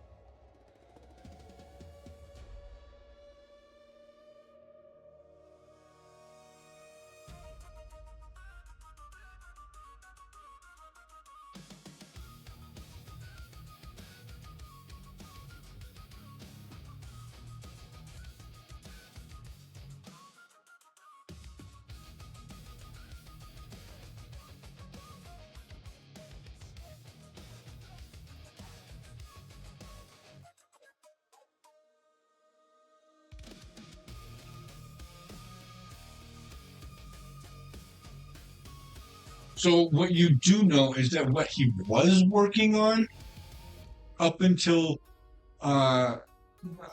very early this year, he has dropped completely and has completely redirected his energies. Mm-hmm. What was the previous project? Or is there anything about the new project?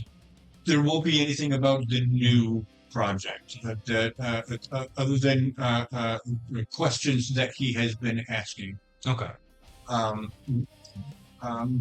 But and I'll give you those questions in a moment once I've had a chance to actually process what they would be. Mm-hmm.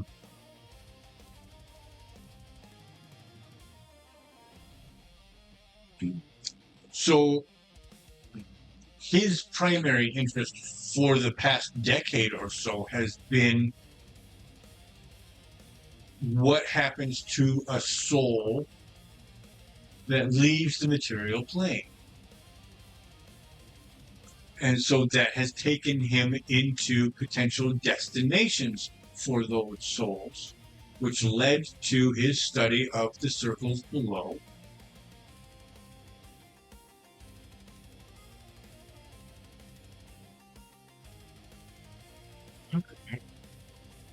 And I need to take a quick look at. It's going to be easier for me to do it this way using hard copy. It's one of the first entries in the main rule book. That is going to be here.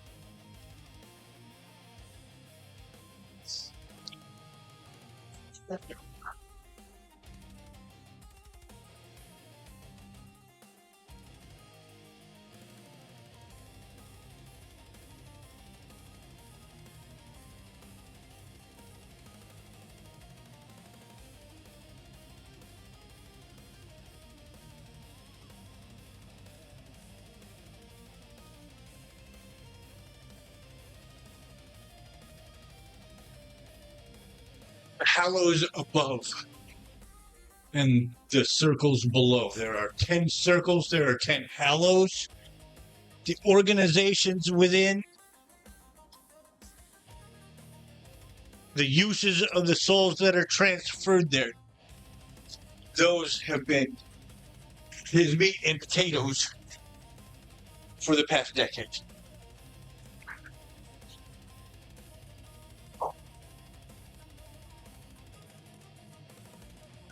Okay. The Hallows Above is a new term to me. I may have heard something about, like, the heavens or something in the study of the Seraph stuff, but I don't think it would have been too specific. It's chaotic. The organizations of the demonic influences is far more rigid, and therefore easier to tally and track. Just so that people I can actually. It's only a couple of paragraphs, so this would be what is generally known about the Hallows Above. The Hallows Above are the collection of deific territories that once belonged to the forgotten gods before the new gods claimed it at the end of the earliest age. Because this place is closely connected with most other realms, the gods residing there can see and speak with the creatures of the mortal realm without ever leaving their domain. Though those with whom the gods communicate may find their methods strange or obfuscated. There are ways by which the new gods can leave the Hallows Above to occupy the other realms, but in the current age, they must always sacrifice something of personal importance to do so. It is rumored that this burden was necessitated by their desire to protect the Hallows from the forgotten gods should they rise again. As the forgotten gods, or any being from the mortal realm, would also have to forfeit much to enter the Hallows Above. These sacrifices have caused some of the great calamities that have befallen the mortal realms in recent millennia. So, in the 10 circles below, there's a nice rigid structure that carries through circle to circle to circle to circle. And at least in the 10th circle, that structure is freaking set in stone. The three kingdoms mirror each other. It's just what they're about, what their theme is very different. The 10 Hallows Above, each one completely different, ruled by a god, and then several demigods underneath that, each one representing their own different thing and having their own way of interacting with their part of their Hallow. So it's... Yeah, I think I might have glanced over that and said, this is too complicated. Exactly. I'm going to get to the conclave. Exactly. If this becomes relevant, I'll look into it again. Which I may need to now. And after I kind of look through it, I will pass over to Beatrix, so she's not left out. I'm just doing like a quick scan to like look at the important points, and then passing it over. So I'm not sitting here for like 3 hours reading. Right. I'm passing it over and saying, "Very well done, my friend. I do hope you found something useful." I would say that this has been a fruitful engagement. Would you agree? I'm turning to Beatrix. Sure. She doesn't know what to make. She can read or begin to read. There is still that translation that's new to her. It takes a minute to get. But she is able to do it. But you don't see her. She's not like making a discovery or coming to any conclusion about anything yet. She's still trying to absorb.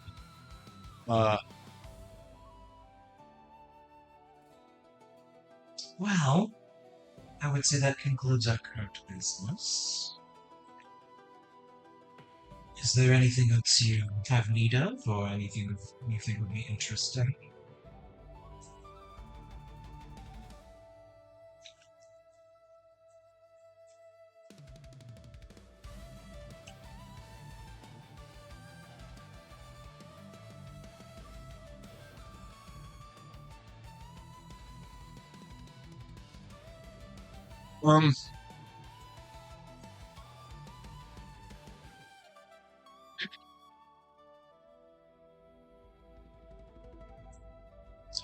It's just,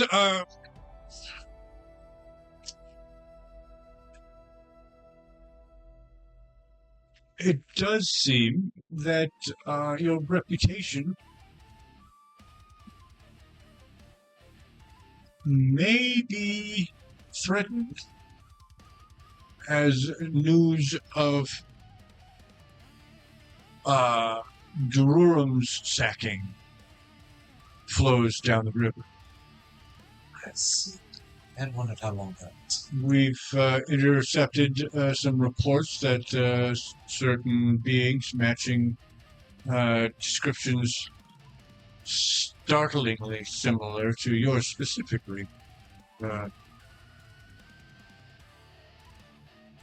will start migrating throughout the kingdom as the river is now clear.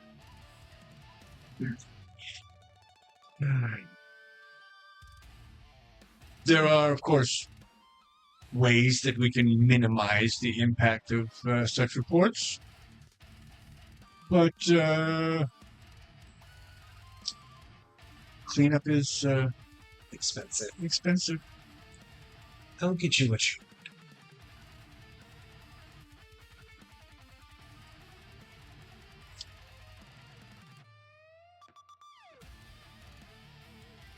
While the remuneration of coin definitely goes a long way, what would do me better would be your service in arms. Is that so?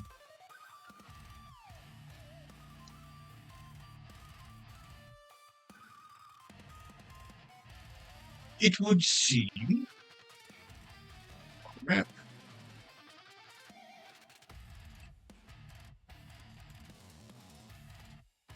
What am I looking for? No.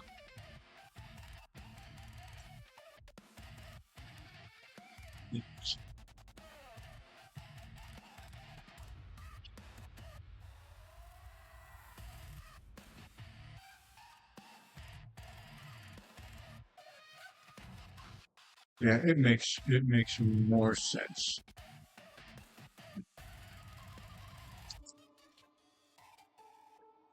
It would seem that the barons of Mistyside have decided to come together and try to wrest my little kingdom from me. As you may or may not be aware, the riverfront properties from the bridge to the bridge are all under my protection. These barons seek to claim your territory for their. They would absorb me and push me out, yes.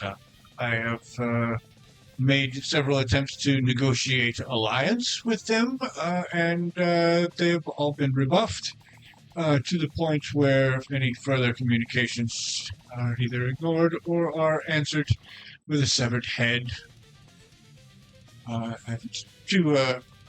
To offer you the most recent example. I fear that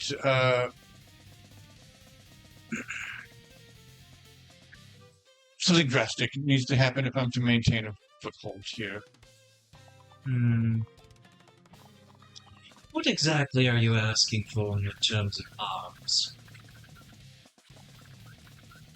Well, when I say arms, I'm not speaking of swords and shields. I'm speaking of the men to wield them.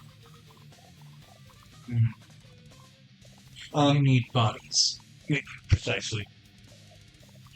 He takes a belt knife, and on the tabletop between you, he starts carving a rough circle, and then a river, and then a bridge, and then the main roads, so that you get a rough sketch here.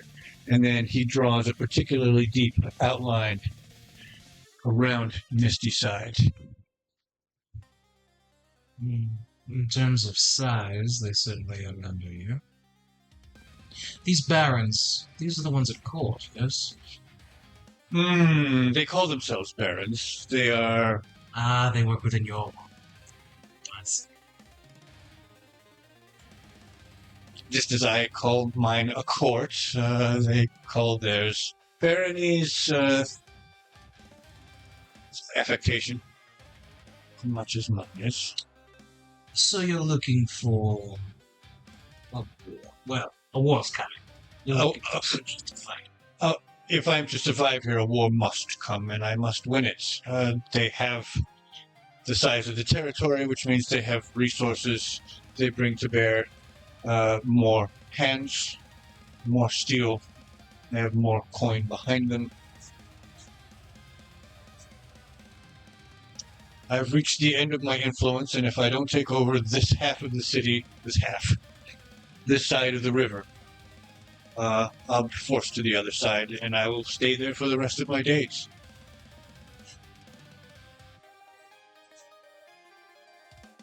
This is where we have got to talk justice. How many are you looking for?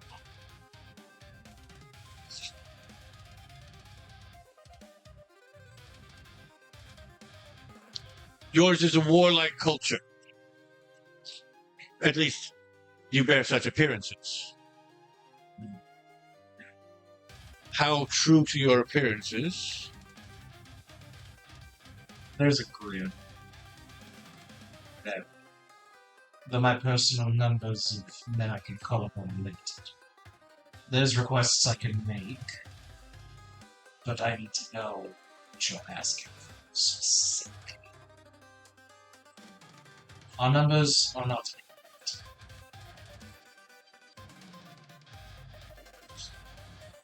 Pockets.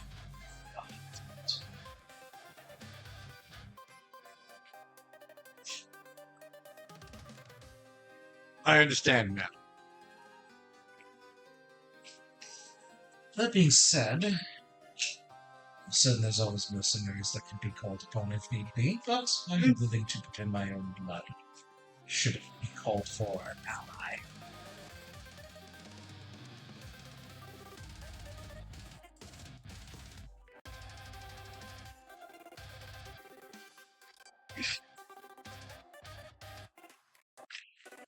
Give me a perception check. Before you tell me what you've rolled, let me figure out what the target number would be.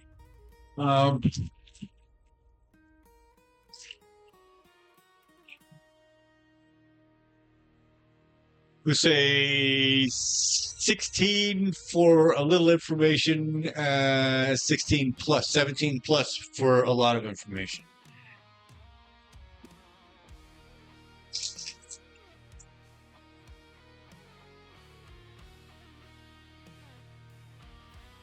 I hate to do this, I don't know if to spend some prayers. She done got it. Yeah, she's not going to get anything either. I'm spending 2 of my prayer dice for a bonus of 6, Okay. which will put me at 18. That puts you at a lot of information. Mhm. So, you could tell he just went from talking to the man to talking the man who represents the man. Ah, I fucked up. He heard, I gotta ask my dad.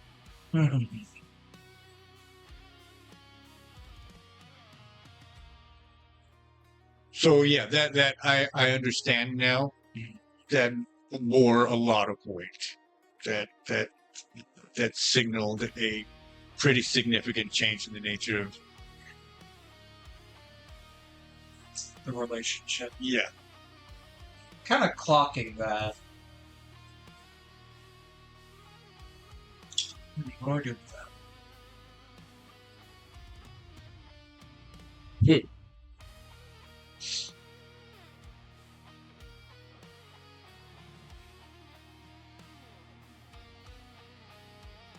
Oh, I saw this. I can't just say I'm the only authority you're going to get to talk to.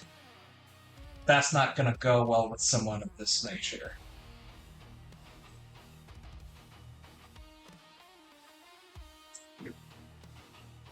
But he also does need help.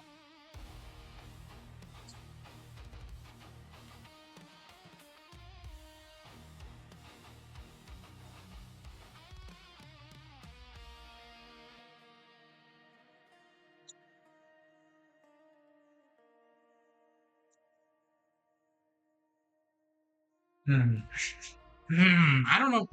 I'm stuck. How do I deal with this?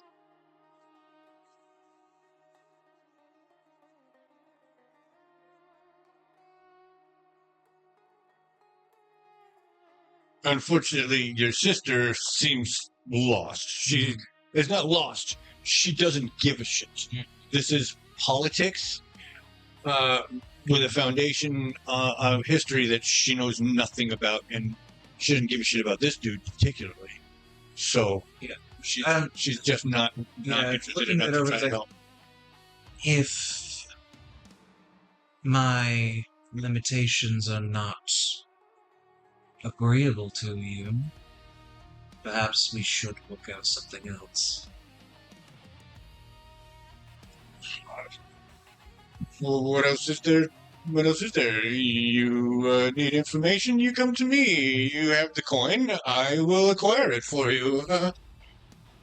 And I can You have certain resources that I might be able to uh, inquire about.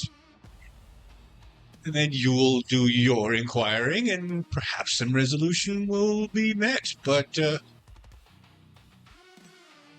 I can assist you with men at arms. Think of us more so. Let me ask you this, my friend. Are you looking for a hammer or a scalpel?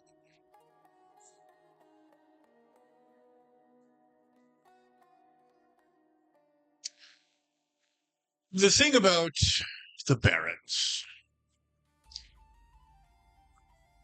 two of them at least have a significant loyal following. They're well implemented, well entrenched, and so their loss would be met with resistance. The other, perhaps not as much. Were I to use a scalpel, that would be initiating the need for the hammer. Were I to start with the hammer, all is ended in a day's work. I use the scalpel, I'm drawing the whole process out. I can offer now, up front.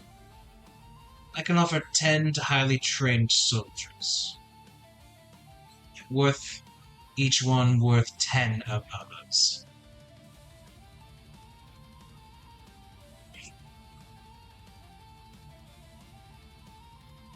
Beatrix has zoned in. She's the fucking scalpel. Oh, I'm aware. I hadn't forgotten about it. So she says, I can also. what if what happens to your three barons can't be tracked back to you? There's no need for a hammer at all. Their loyalties die with the men they were loyal to. Perhaps even begin to cannibalize each other. Looking for blame.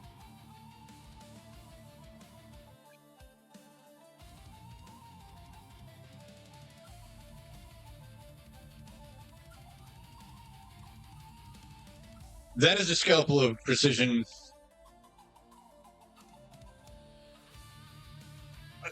I would need proof. Such capability. I believe we have an excellent test room. Beatrix, do you have what you need? Everything. Then we will consider this the test run of the scout. How long? How long do you need? Be right back. She gets up, walks to the door, and is met by Abel. And she says, I'm not going to find my fucking way out of here. And he says, follow me.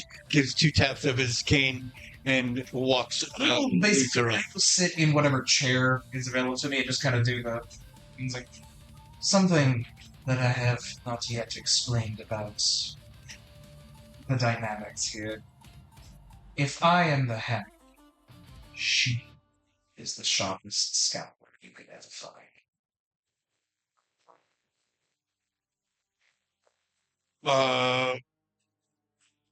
So this Academian is the target, is he? He's bothersome and knows too much. I'm sure you can appreciate this.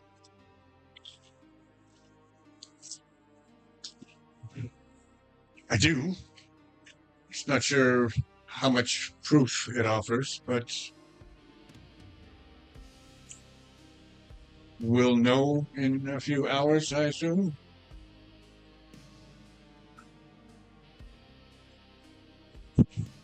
If even that.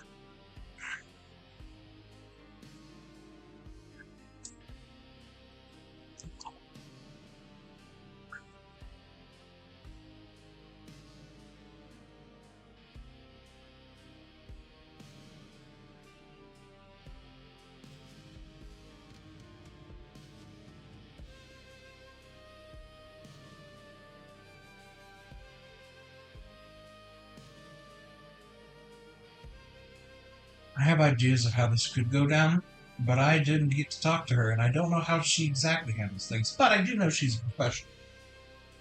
And I would hope that she knows that subtlety is definitely There.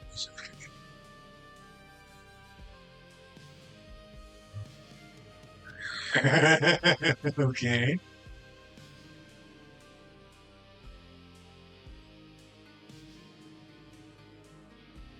Okay. So we're going to. How do I put it back in?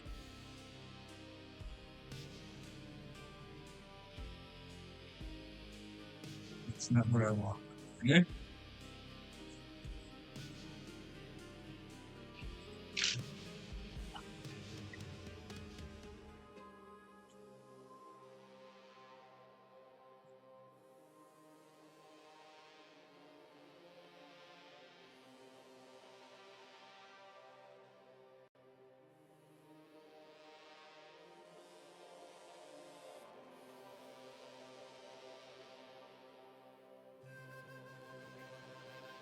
There it is. I see. Okay, so which one do I want to get rid of?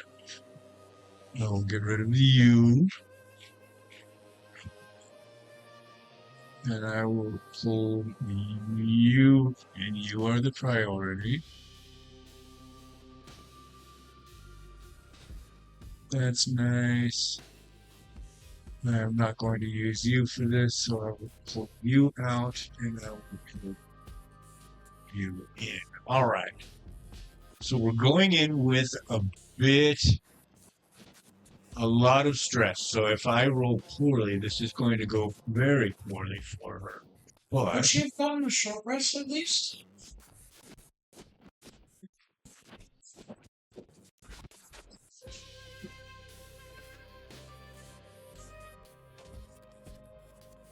Because it would have taken some time to get. yeah, we'll give her that. It's a short rest, so that'll be a D4 stress. And then she could use the other option to do more stress if need be. That's true.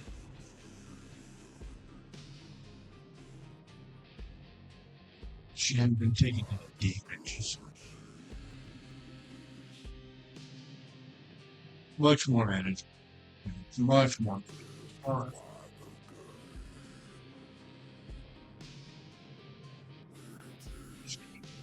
Do that.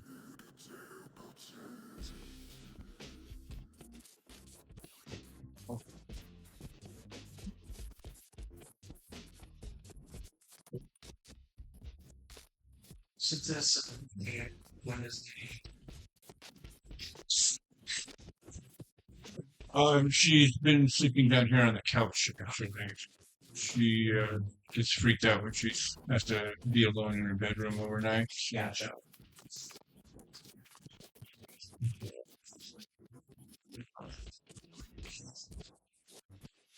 All right, so we can talk through this. I'm not going to role play it, but we will talk through what happens over the next probably 40 minutes. Mm-hmm.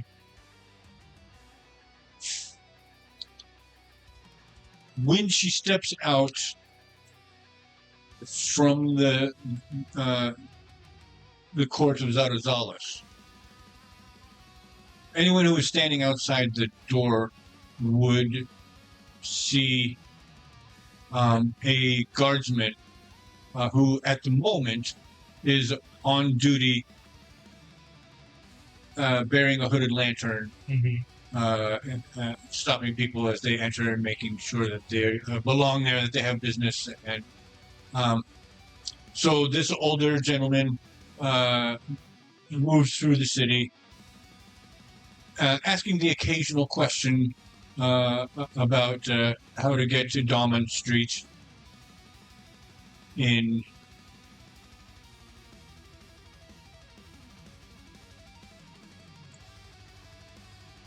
Misty Side. Oh, she has uncanny disguise, doesn't she? That she does.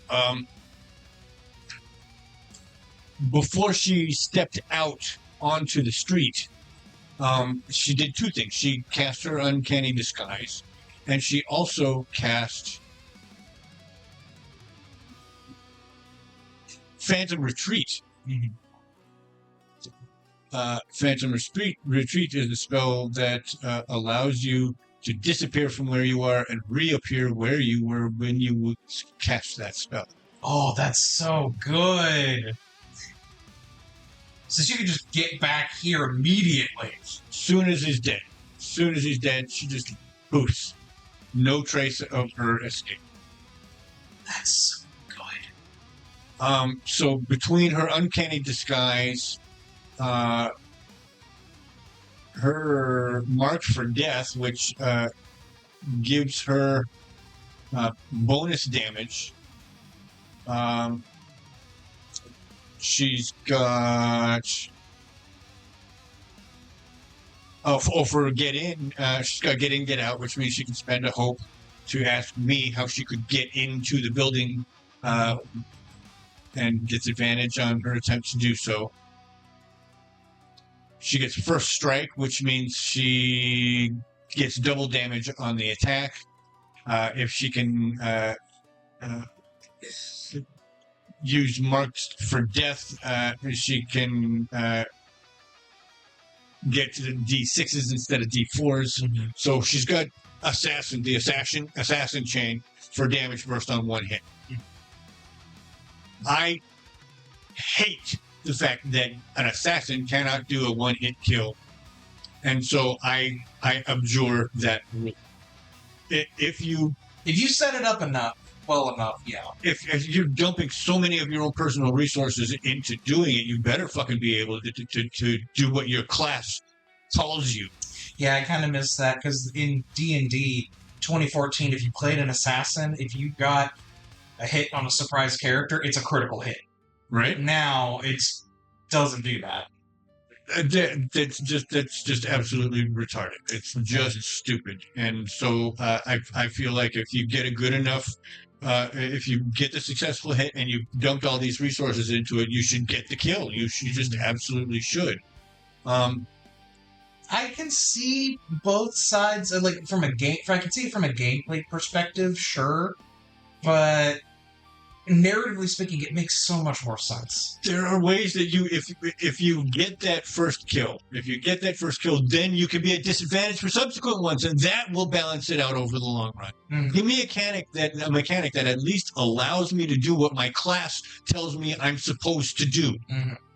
Balance it out other ways, but don't tell me I just can't ever do more than 4 hit points of damage. That is ridiculous.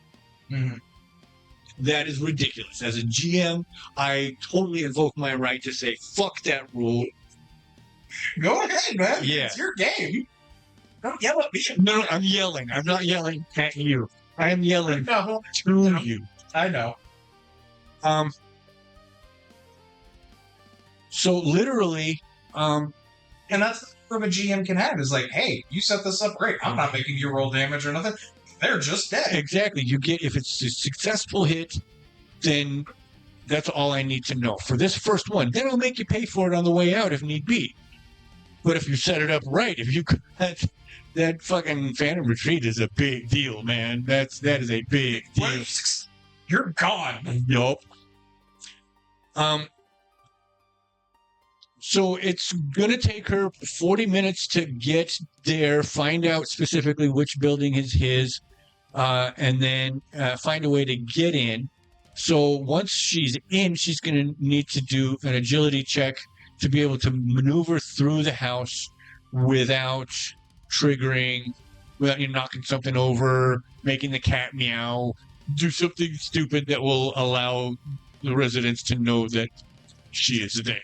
Is there any way I might be able to give her support if I maybe spend my own hope or something? You would have to be there or have set something up that can benefit her at range. I know it's worth asking, but unfortunately, not going to let it happen that way.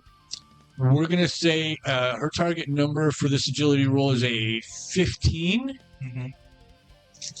And do remember, she has this available to her. Infers have fearless, so if you roll with fear on something, you can mark 2 stress to change it to hope. Right.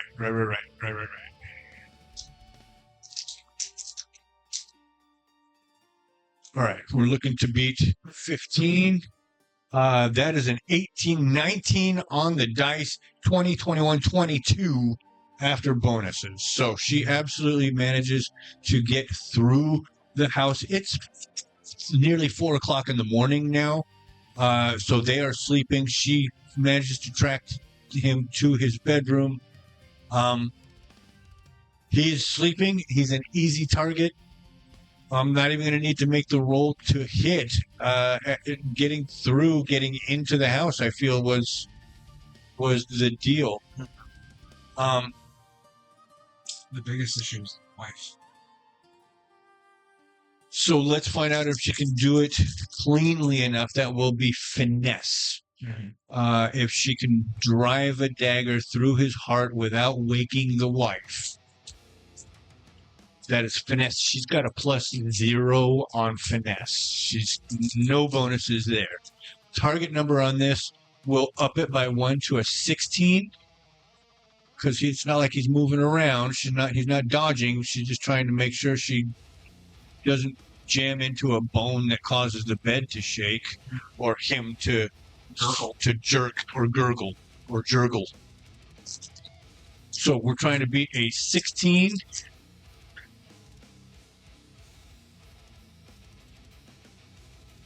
That's unfortunate. Does she have any experiences she can use?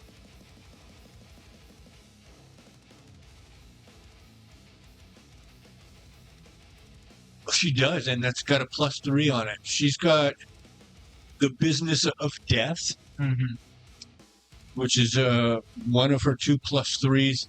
Family life won't help here. Lie to his face won't help here. Calm in the eye of the storm. Maybe that would, if she needs to add a finesse on the way out, but she is being calm right now. This is not this. I feel like that wouldn't be useful in this particular. But she does get that +3, but I still don't think that's going to help. That's we said we needed a 16. I have the target number out here so I don't lie to myself. We rolled a 10 with fear, and we have a +3, which means we got a 13 out of those 16. Unfortunately, Could at least make it a failure with hope, so it's not so bad. right. That's a very good point. So let's go ahead and spend that. Where is that? There it is. There. 2 stress to change it to hope. Boom. Boom. So that's a 10, 13 with hope. We were 3 off. That means she is not going to. She absolutely wakes the wife. The wife is going to ask questions before she starts screaming. That will be the hope benefit. She's not screaming yet. Which gives her a chance to kill him. But she has to die now, yes. This becomes, now we do have to make an actual attack roll. We'll be doing it with a secondary weapon because her primary weapon is a longbow. That's not a close weapon. So she whips out her hand crossbow. Yep. I need a basic tier 1. Would it be okay if I rolled this instead? Just so I have some. Sure, absolutely. I can just tell you what's on the dice when I roll it, and then you can just. Yeah. But right now, I'm trying to get a difficulty for the wife. Gotcha. Wow,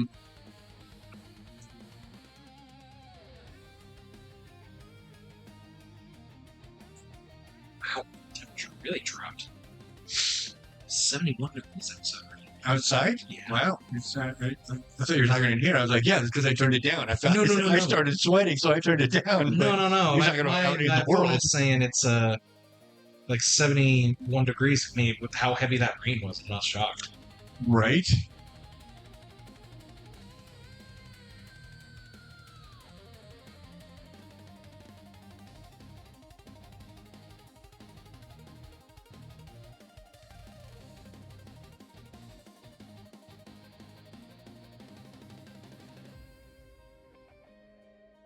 I know it doesn't.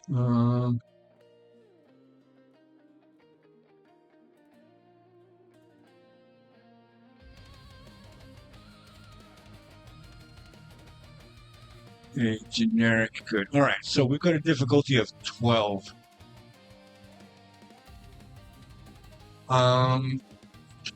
She's got a +1 to her attack. So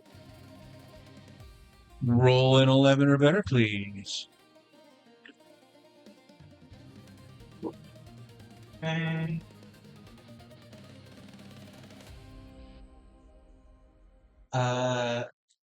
I got 11 on the die. Meets it, beats it. That's what we needed. That does strike. This is combat, and I'm finagling here. The actual assassination, should that be regarded as a combat roll? Because her damage She's first actually happens. doing damage in a combat scenario. I think it would apply. Mechanically speaking, yes, it would apply. So that the actual assassination was the initiation of the combat round, which means that this is her second damaging strike. Oh, which means sorry. she doesn't get her damage first. I wasn't thinking. No, that's okay. I wasn't trying to maneuver. I was looking for an honest response, and that's what I accidentally got. Mm-hmm. This is a 4d6 plus 1 attack, but that is at proficiency 4. So that's 4. That's 46. for what? What's the? Oh no, how many bonus dice does she get as assassin? Or does that not apply here? Well, virtually all of her burst damage is only coming from that first attack, from that first successful damaging attack. So let's take a quick look here. Do you want to roll that damage, or No, we're going to let you do it. okay? I just need to know which one. Mark for death still counts, so let's go ahead and give 1, 2, 3, 4, 5. So that's tier 3. So we're gonna get plus 3d4 because Mark for death gives plus 1d4 plus her tier. Well, is she Executioner's Guild? She is Executioner's Guild, Which so but D6s. which makes them d6s. Thank you. Yes. I'm working down the list. So first strike is not going to be applicable here. None of that helps. None of that helps. So that's literally all that we're going to get. If you roll ones, you do get the benefit of not good enough. Veil of Night is not going to help here. Deadly Focus.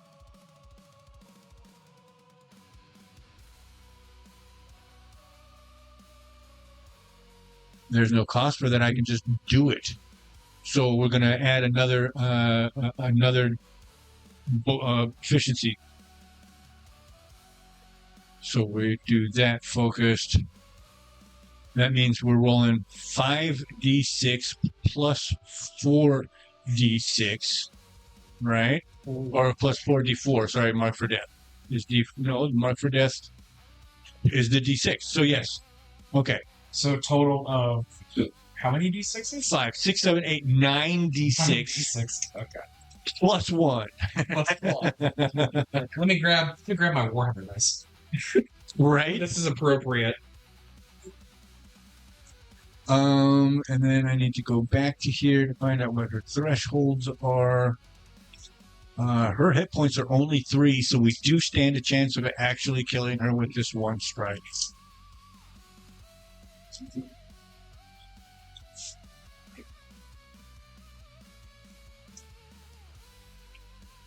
Anything over 16, anything over 8 is going to kill her. Anything over 16 guarantees the kill. I have to pee while you're putting masks together.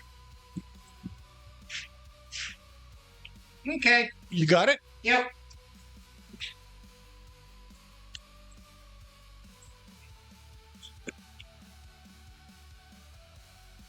You're getting sleepy. You getting sleepy, girl? Yeah. But don't make yourself stay awake. If you need to lay down and go to sleep, go to sleep. Why?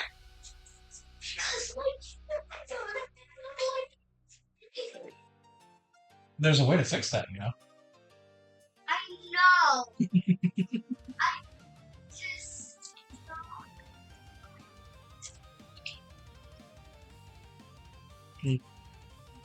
When Papa says you gotta go to sleep, you gotta go to sleep, okay?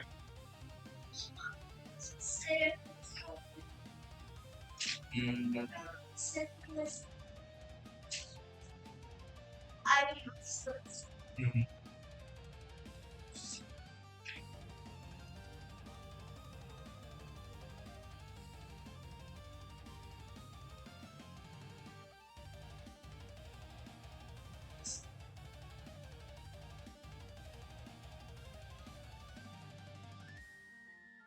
Shut up.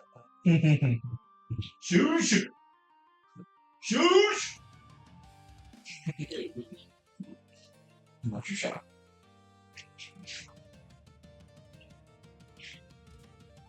And the die total, please. 37. 37 points of damage.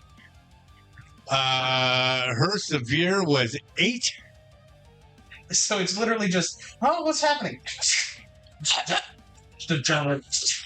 And she bleeds out right there.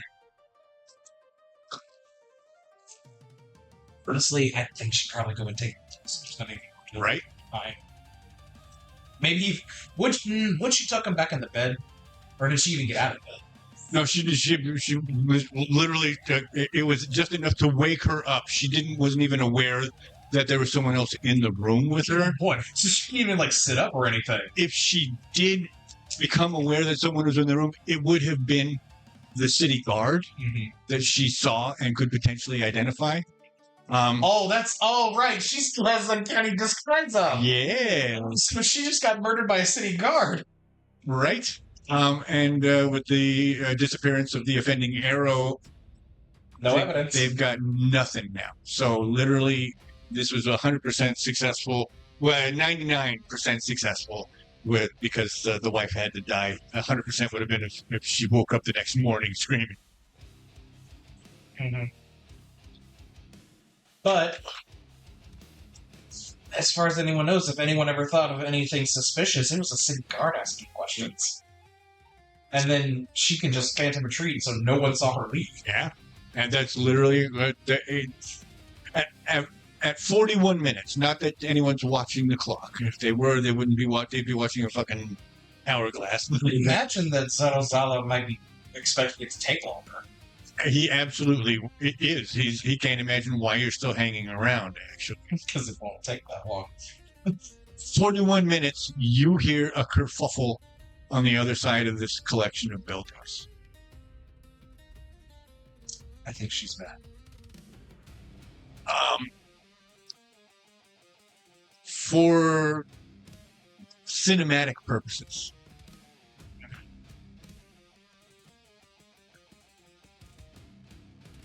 The guard for the court of Zatozalos manning the interior hallway of the front door experiences a near heart attack when a burst of sulfuric smoke, kind of similar to an imp's portal, blows bad smelling smoke into his face, and a city guard teleports into the hallway.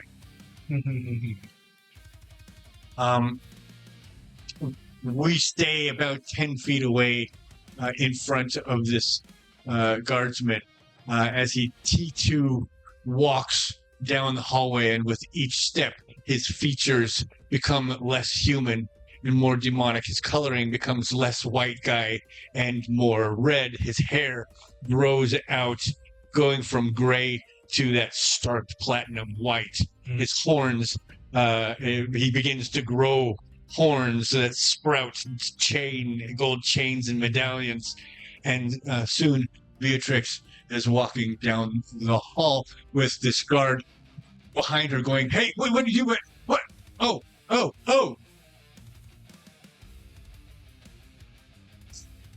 I guess that's all right then." She can do that.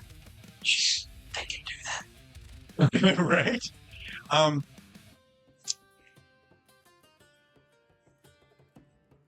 I've forgotten the fox's name. Abel. Abel, thank you. Yes, Abel. Abel is trying to. You can see he's got a grip on his walking stick. You would recognize this grip as that's a sword cane. And he is blocking the doorway. He has an experienced stance that you would recognize. This man would probably end up being a formidable duelist. Zato, tell your majesty.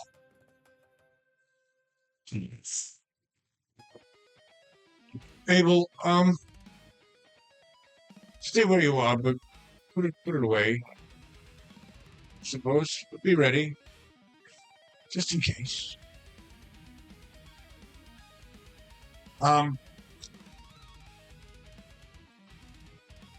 You hear her saying,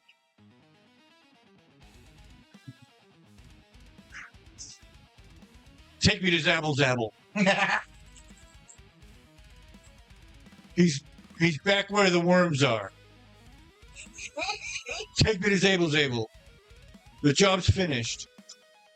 And she's got a we'll say raccoonkin by the scruff, and he's kind of trying to walk on his tiptoes, leading her, but she's got absolute control of him.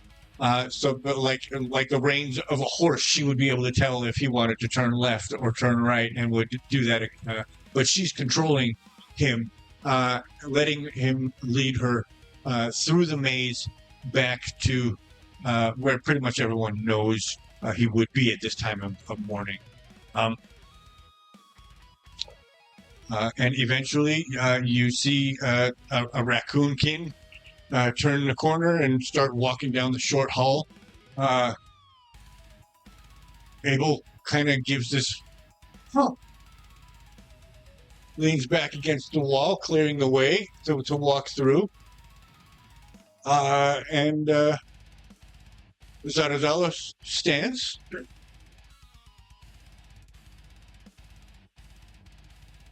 "Welcome back, my lady." She says, "Thank you. It's done. Suppose I should have taken his head. My apologies.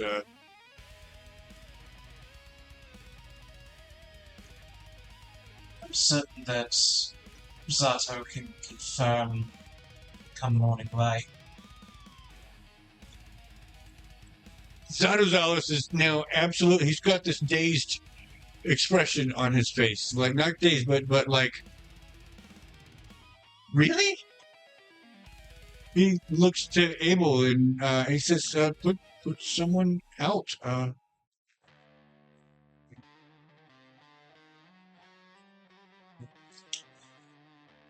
A hammer is fantastic. A scalpel is also useful. Both have their uses in times of peace. But to prevent it, don't need to prepare the hammer before the scalpel. If the scalpel can remove before you need the hammer. And you just so happen to have one of the best scalpels. So potentially available. As you can see, and once your people confirm this, all she needs is the proper dossier of information. Given that,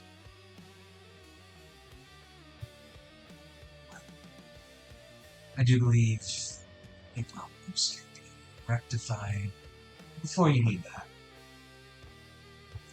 That's entirely possible. I do appreciate the effort, and you put on a jolly good show. But the proof remains to be reviewed. Of course.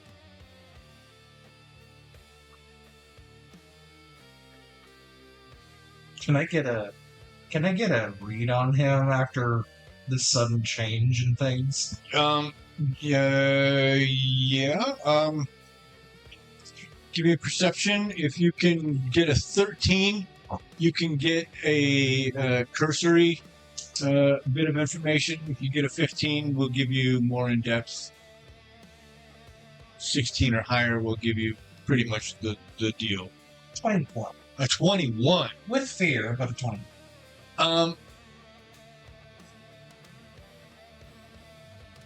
Oh yeah, we paid to have that fear turned to hope.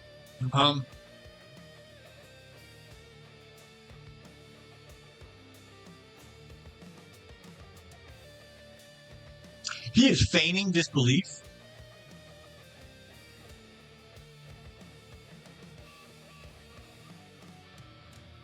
But I think there is shock, a certain amount, like legitimate surprise.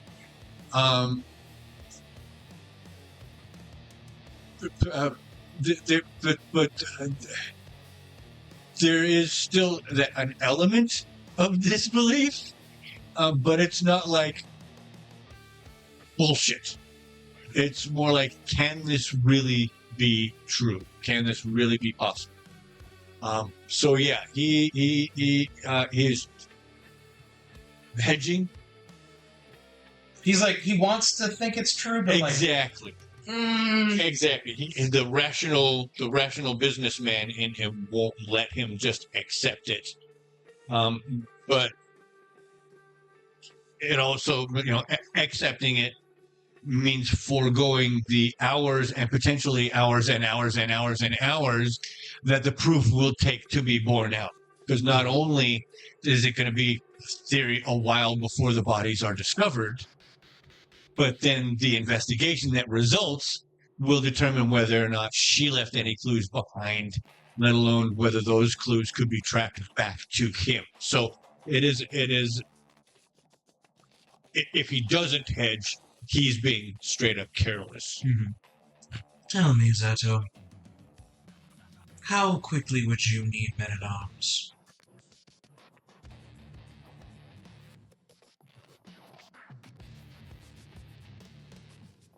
If you could do what you just did, what I will allow for the possibility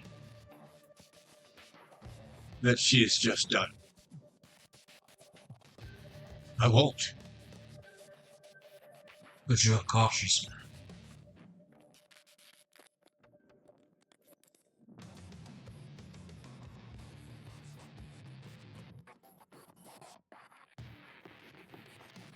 if you have any sort of faith in my words and my promises of her, I would ask you to start putting together the dossiers of those you need. Beatrix, if you don't mind either writing it down or just explaining what you need to our friend here. Please. I do have the please, right?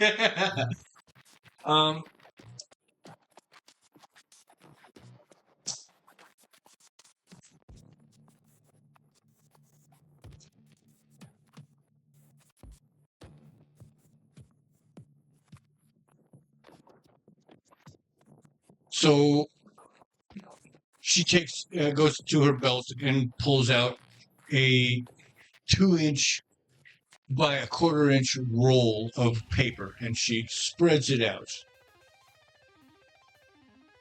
She goes back to her belt and pulls out something very small. She pricks her finger with it, pulls up a drop of blood that just rests on her shoulder. She dips the needle that she just used as she were dipping a quill in ink, and she starts writing on this, occasionally going back to dip more to refresh her blood ink. Writing down whatever information he gives. She then rolls it back up and sets it down in front of him.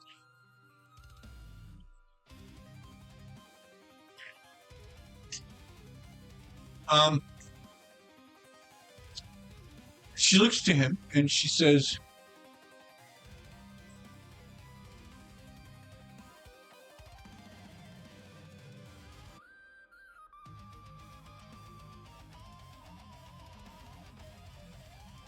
the terms of my payment for your 3 targets will be delivered upon receiving your dossiers. The blade does not work for free, regardless of what your deal with my brother is. I will collect my own dues, independent of this. If that meets with your approval, see that the dossiers are delivered to me at your earliest opportunity. Will be done shortly thereafter. My dear sister here is quite efficient. So it would seem. And with whatever she would ask. Should everything bear out.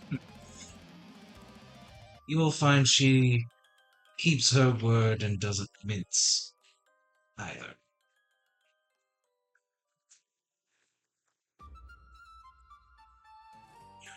So you have learned what I need. Is there anything that you need?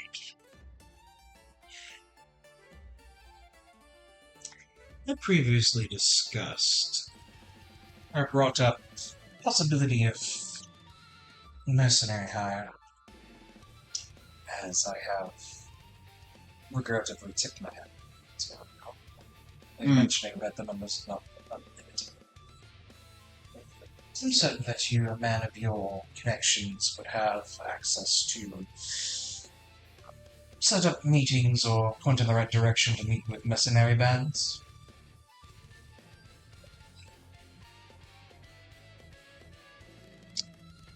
I have certain connections in the field.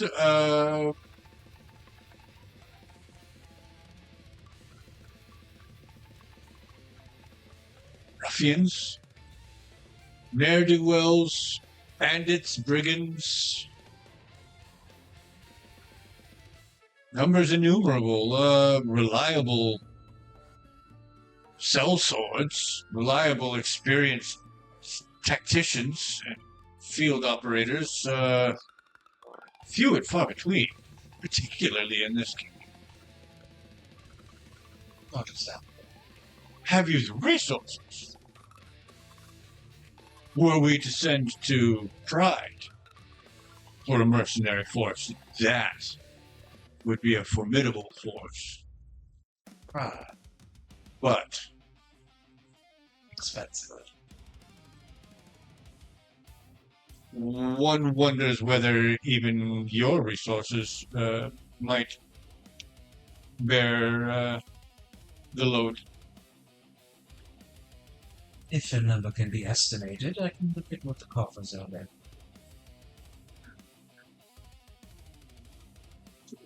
I'll have to look into it. Of course, you have many things to look into. We will be... If it would not trouble, could you potentially point us to quarters to rest up the rest of this evening? And then we can reconvene, perhaps, in the daylight, and if the information has been confirmed.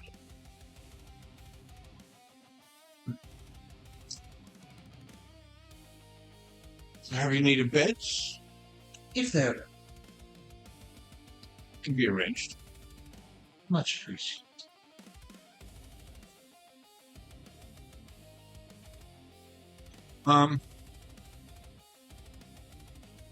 Again, he looks over to Abel. Abel disappears back down that short hallway.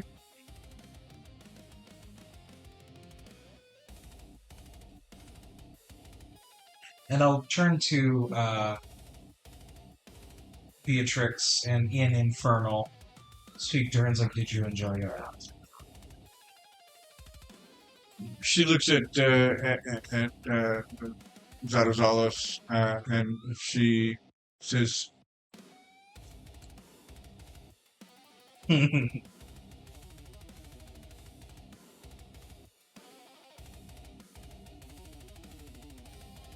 it's about as really as far as she's willing. Just a coy little smile. Yeah, she doesn't want to like Speak in show front. the joy in front of him, but yeah, that was exactly what she freaking needed. And I'll just quietly, and imagine there are 3 more on a list. She takes a deep breath, exhales it long and slow. It's only a minute or two before Abel comes back. Makes a nodding gesture to Zatozalos, and Zatozalos says, I believe your rooms are prepared. Abel will show you. Much appreciated, Zato. Not going to take your food, are you? I will. She pushes it hers in front of him. I'll take mine. Thank you. You'll have to forgive us. The flavor's fantastic. The texture's a bit new.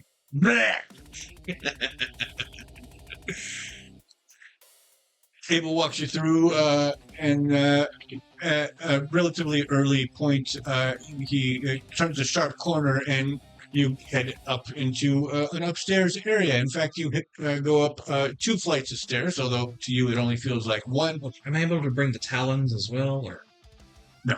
Okay. I will tell them what we're doing. Gotcha. So you'll ask to be shown the front door first.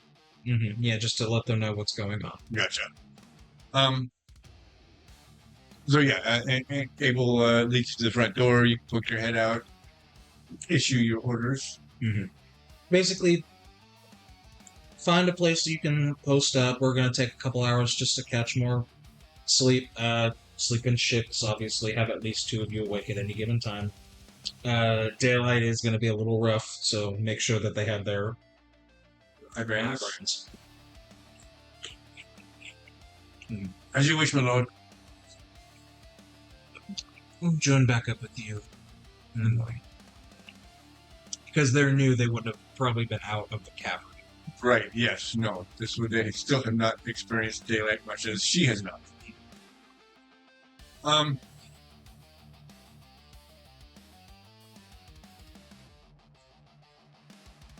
Cable's waiting. Abel is waiting patiently, and You just, after that, follow along. leads you back through this maze of hallways, back to that stairwell, up 2 flights of stairs, and into what looks like this would have been the living quarters for. Well, you won't be able. There are rooms with beds and a living space in between. It's not fancy, room. so It's the quarters of a merchant over their storefront. So yeah, there's a small living area, nice bay window, looking down over the street. You can just start seeing the halo of sunlight that would be shining over the city. I will go ahead and do her the courtesy of drawing the curtains. She's earned it. And is there like a singular bed, or is there two? There are two beds. There are two rooms, each with a bed. One bed is larger than the other, as though it is a parent's room, and then the other would be a smaller bed, but still large enough for one to sleep in. Not a child's bed, but a Yes. single. I gotcha. And I will then speak to her in Inferno's like, Best we use our native tongue. I trust Zato to do his job, but I also can tell he likes to listen through words. He does seem.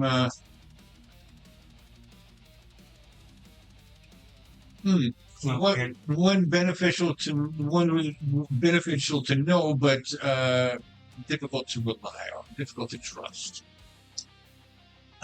He just comes off as greasy. Yes, he would what we would think of as running more in the circles you're familiar with, though on the other hand. He has done well so far. I see him as being useful. Though I'm not blind to his actual purpose. He seeks to make this place better. Better. He seeks to make his place better. And he wants to make the city his. Were I you, brother, politically motivated as you now seem to be, I would set fewer of my stakes on him and more on these barons. They're the ones who seem to have power. Perhaps. Zato has earned some modicum of respect, bringing the information requested. And he is tied to my Portier, so besides, I see a usefulness in his goal of bettering things. What's going to be better when this place is is through the earth? Exactly. It seems a waste of time, brother, to negotiate with this man. Think of it this way. If he proves useful enough and why help. His contacts are not just here. His contacts across this land. The network is what I'm buying from him. If he becomes too difficult, then he will be one to further tap.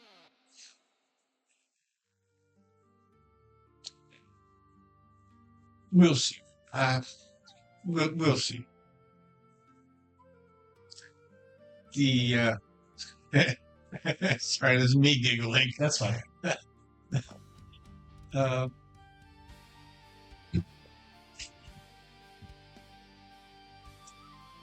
Alright. Go ahead. Talk to me about how good it feels and how you did. I didn't do as good as I wanted. Mhm. I woke the wife. I had to put an arrow through her neck. Did she make a Unfortunate. noise? I wouldn't have said couldn't fit. Having to take 2 strikes, inherently a failure. Within the blade, it would It's not catastrophic, but it would have forced a lowering in my price. On the bright side, you are the only obsidian wave here. You can set your own prices. And that I intend to capitalize on, brother. If it makes you feel better, according to the dossier, there were no children left behind. There's no one to go looking for revenge. No one to go probing too deep questions because of emotion. How sad, though. To leave no mark on the world. Go through your entire life leading a career and then dying with no one to cry over it, to care about it. Dear sister, you showed sympathy for a target. Not for having killed him, for him having lived. A life wasted.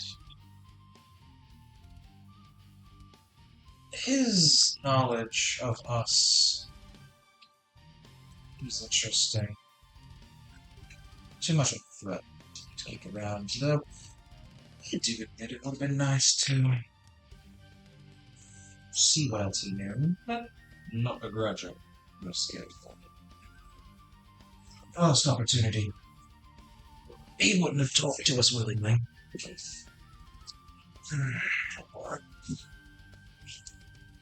Your new information network can learn more about this college of the Orrery. What I'm assuming you curiosity is aimed at. Yes, let me put it this way. I haven't been able to discuss this yet. He knew of us. Knew of father and Of the Infernus. We're new to this world, and he knew things of us. I don't know how. that shouldn't be. I found out that an imp was captured before, right? Yes. Yes, we even have the name of that. Yes.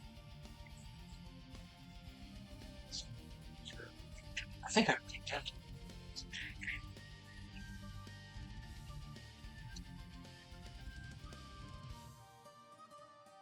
Well enough.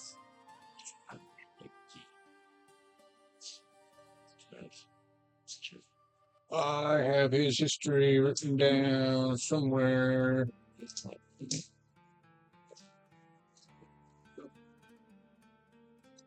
Definum was the imp who was captured.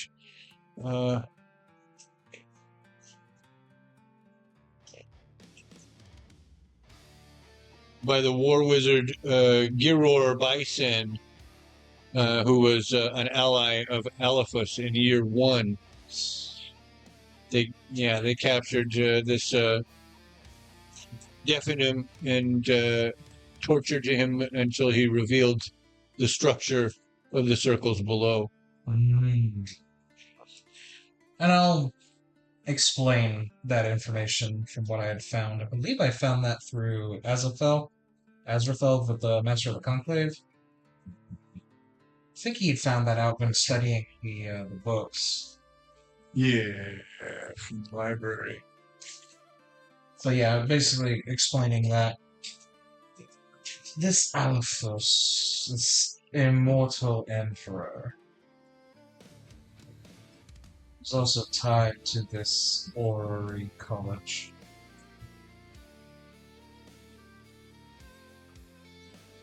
Interesting.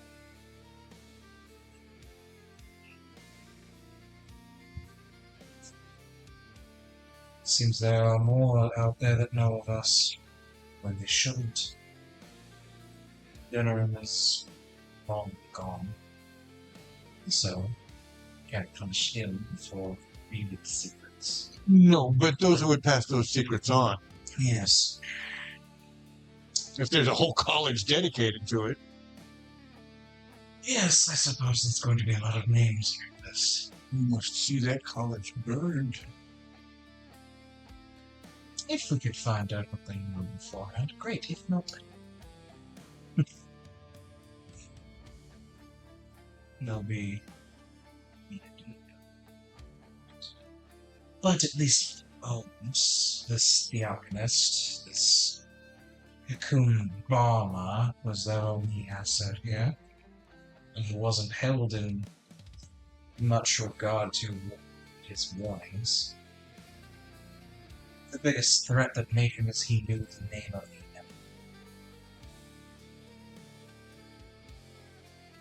emperor. Not our father emperor, the emperor.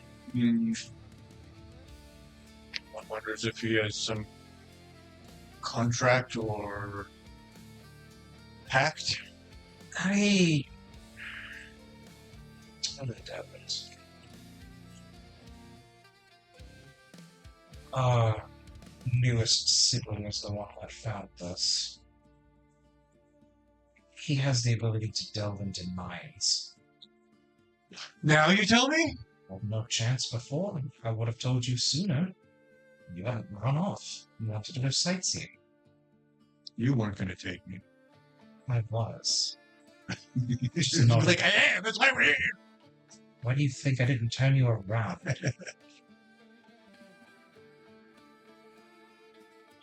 You're right. I'm being impatient. I've been. Perhaps you've been sated enough to think more rationally now? To give you a little more of the benefit of the doubt, perhaps. He's able to peer into minds, yes. He's also able to look through the eyes of these more around. I know none of the distance, but it seems rather harsh. I would see my blade through him. I've thought of it. He is more prepared for such things. He came in prepared for a knife. That's why I'm playing this. He's expecting to die of it. Doing everything he can to avoid it. The best way to deal with that would be to let him go. I realize that is. If he's setting hooks, and we haven't seen him do so yet, how closely are you on him? Do we know of any of his actual machinations, or is everything that he's done been reactive? He has told me his goal is to survive.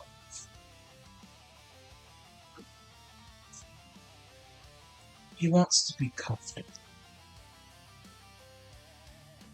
He has wormed his way from lowborn status into the family of the Inferiax. He's done a decent job so far. I have suspicions that he's not working alone, but I have no way to prove it. Someone, if he is lowborn, he would not get here on his own machinations. He would have needed help from someone to convince the father or something. What? Yeah, I hear that. I see he's under the table. They didn't tell me if they'd left enough food for them. So let's make sure if they're trying to Is he just being a cat or abate starvation. I don't know. It's not a behavior that we've seen before. He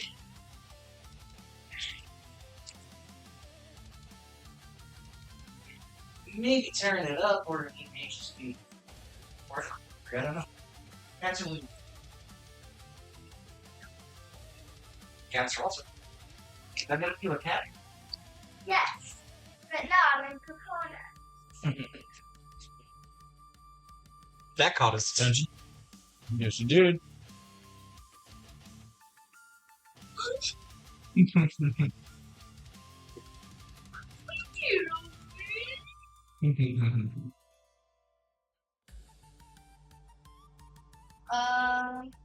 Where does it stop? I could play the next door. Whatever you got. It's not today. Really tough.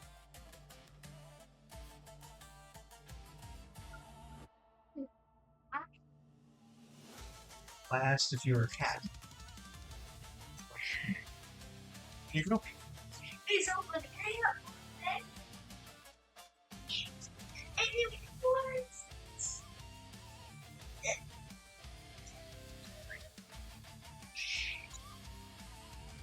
Thank you for alerting us. Yep. Give up. Now do what you said you were gonna do.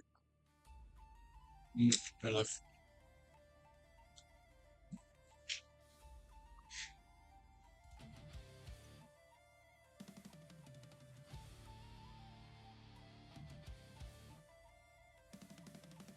Sorry, that completely blew my chain. Where were we? I was basically saying,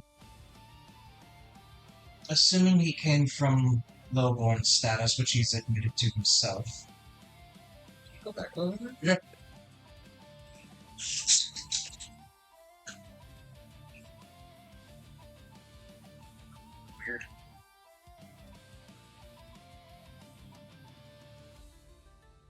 Weird. Anyway. Eddie, just leave it alone for now.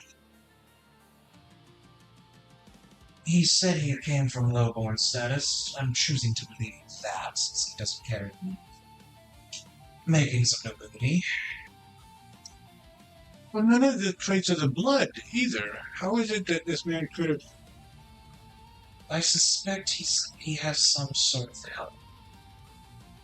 What, I cannot say. I have no idea. His gifts are rare amongst us, and typically kept in the higher nobility.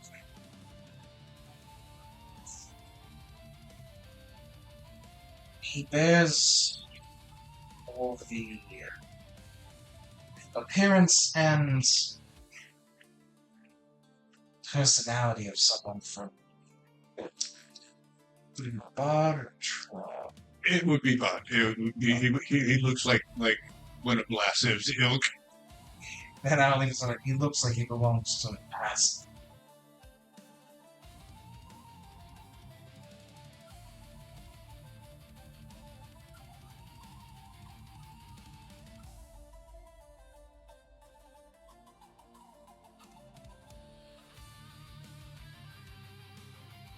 What is this last word? What's us? Put that down. No. That. Keep it down.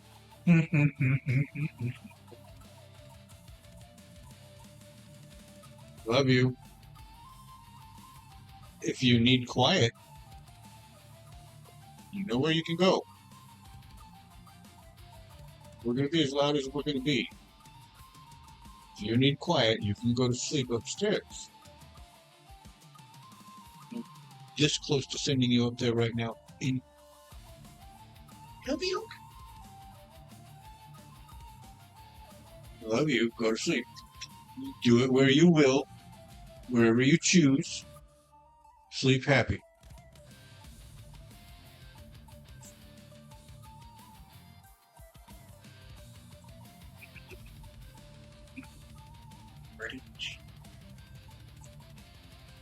Can't imagine. I can't imagine. He resembles more philosophers speak more. He even stated himself he was from there. I don't think that father would have had any trysts that far, but I also don't know father's personal life that deeply.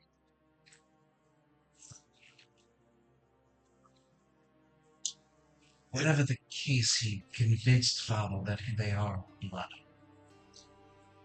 That will be the key piece of evidence that I find myself investigating. I'm very curious as to how he sold this, whatever the Infernus equivalent of bill of goods would be,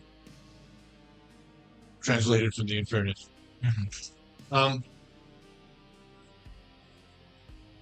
Playing all scenarios here.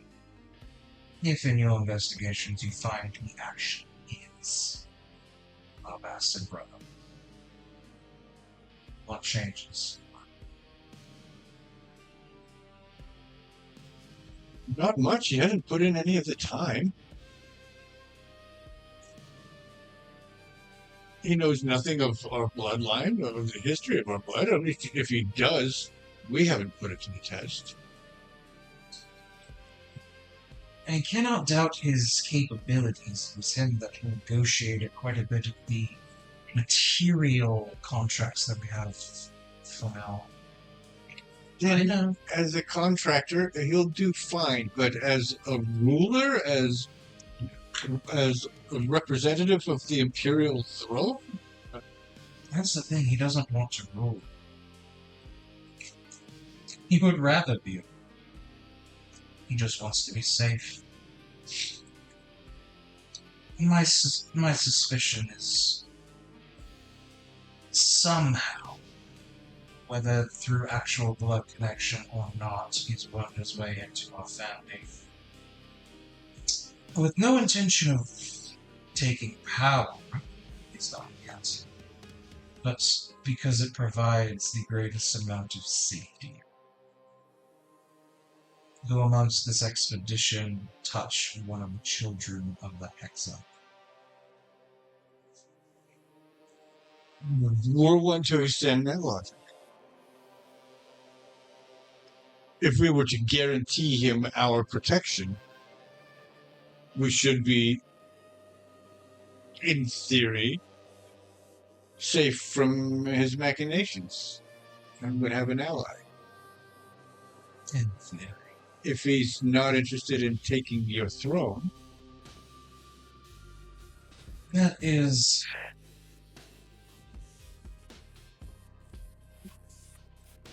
I have a feeling that, yes, he doesn't want to rule, he wants to control. There's plenty of ways of doing that without sitting through. I also believe he thinks he's much more clever than he actually is. that's a useful tool. He is clever, no doubt that, but There's much he doesn't. And his lack of understanding about our family politics and the politics of the movies. Then that keeps him at a disadvantage, which suits me fine.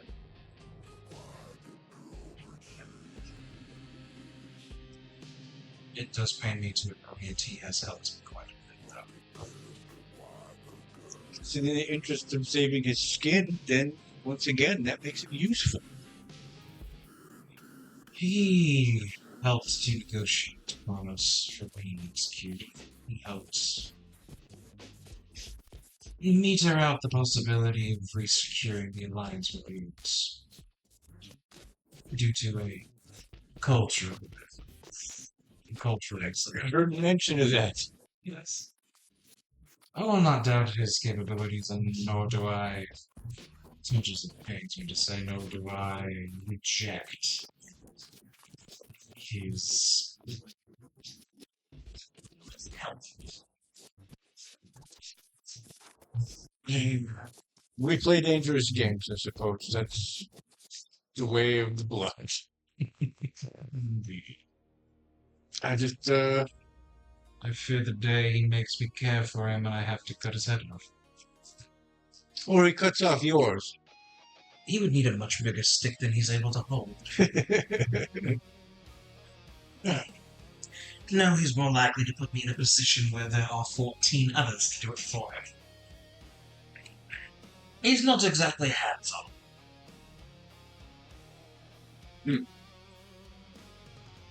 He can defend himself. Also, maybe he can move unseen. Not your capabilities, not look like another person. Completely unseen. Interesting. That would be useful, but I find my ways effective enough. Yes.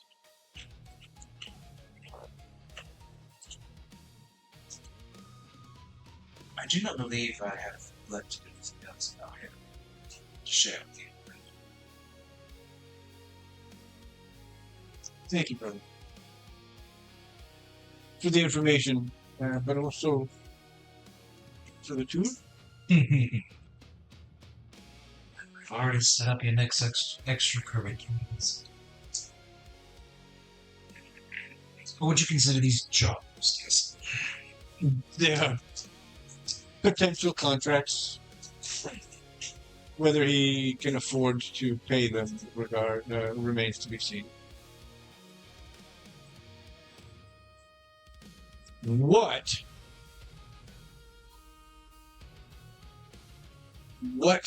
would the demonic cultures deem of value if gold and diamonds are strewn on their streets? What would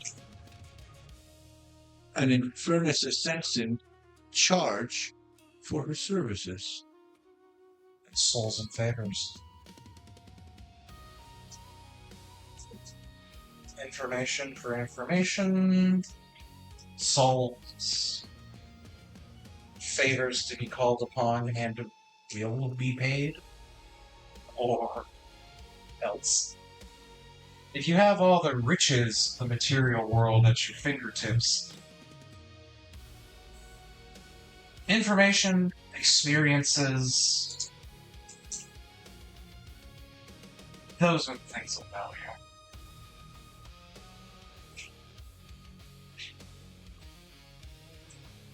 My brain is going outside the box now.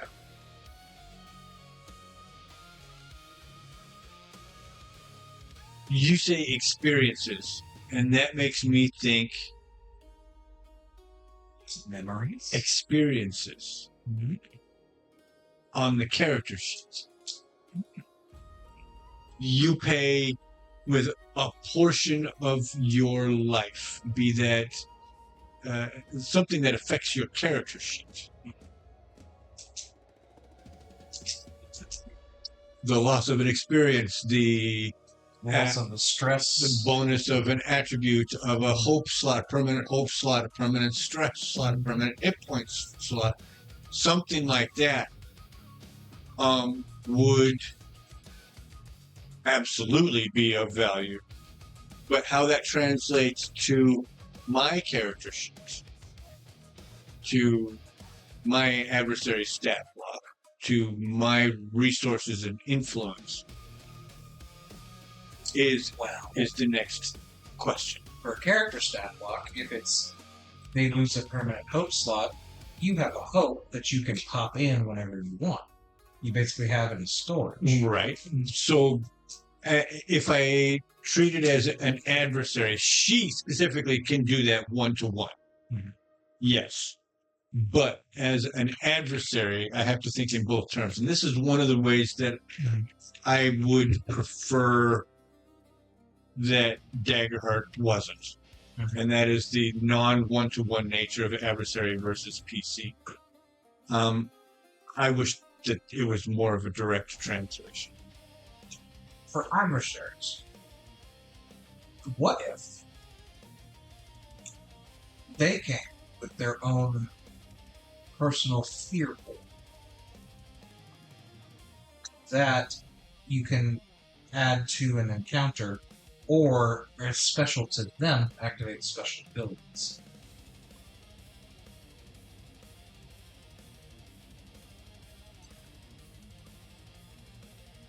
Or if you don't want to call it fear, call it contract points.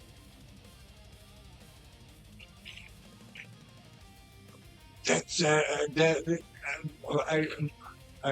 do see the value in inventing a new mechanic for it, But that's also a fun one. but that is a lot of work, and every time you negotiate such a contract, you have to figure out what that's going to be. How about then, for an adversary stat block, depending on, make it advantage dice? So, They basically, depending on how seasoned they are, have a number of advantage, like basically contract dice that act as advantage dice. That they can pop one to have advantage on the roll, or have add extra damage or an ability. That is something that is workable. That is something that is workable, where we have basically a list of values for various character sheet attributes.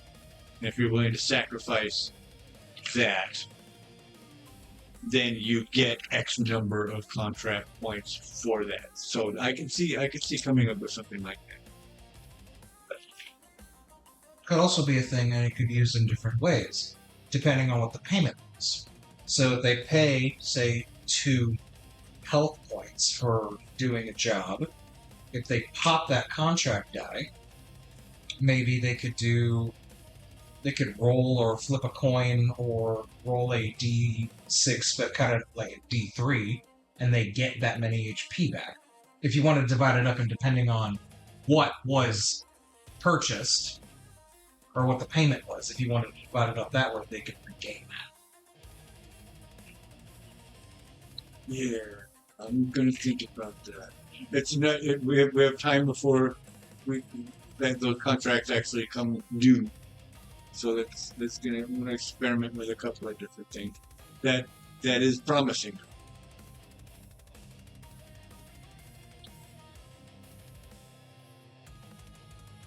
Thank you. You're welcome. Sometimes I have good ideas. You do. You absolutely do.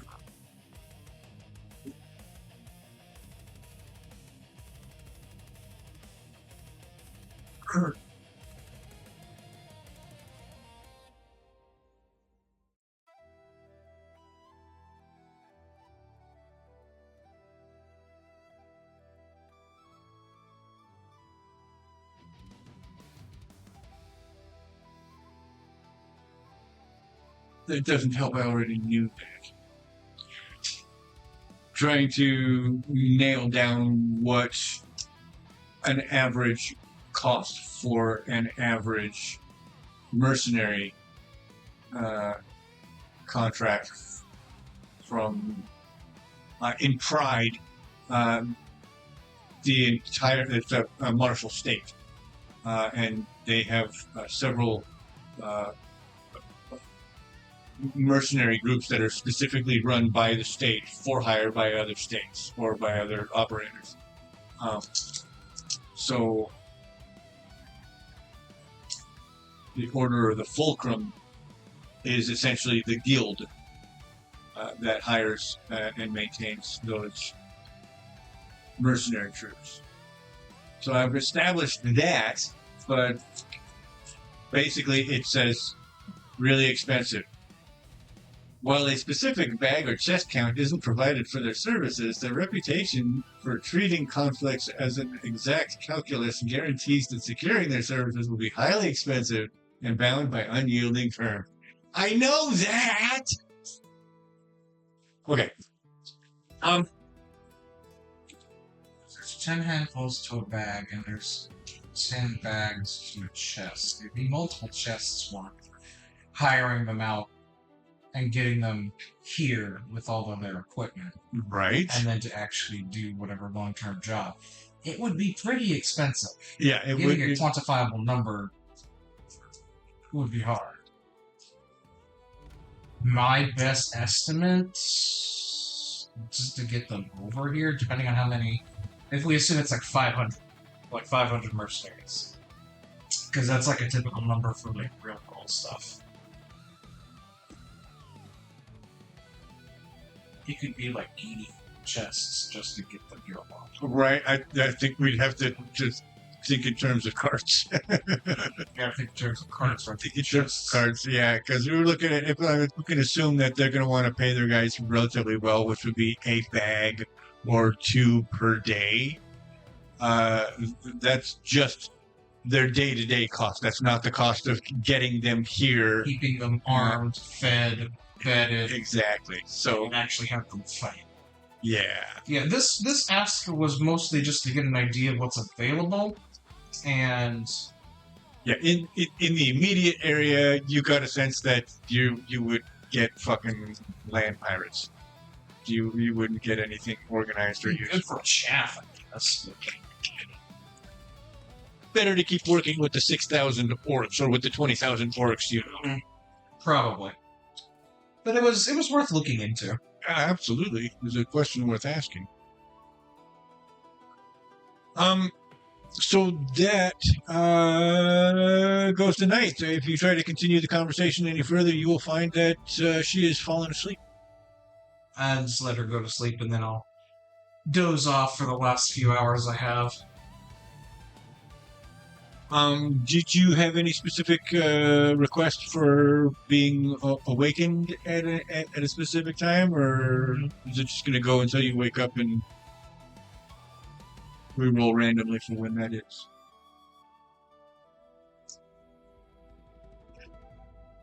3 hours.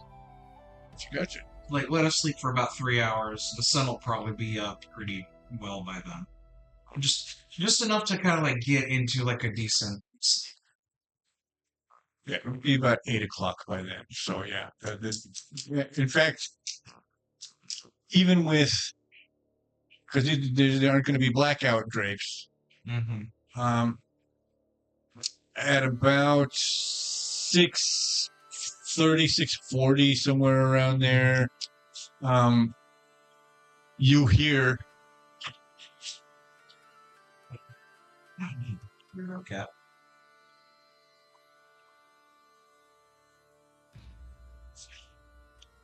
yeah, psychocat.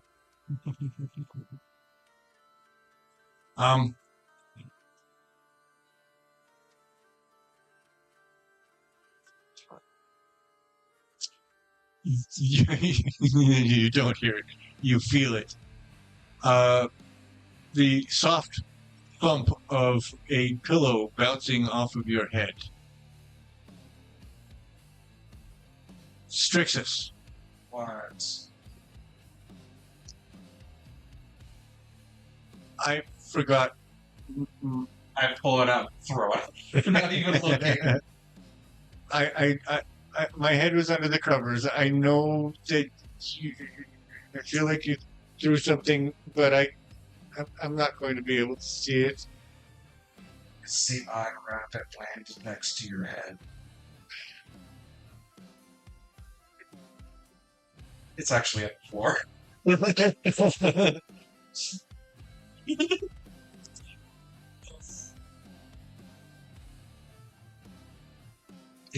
As she tries to open her eyes, you can see they are watering.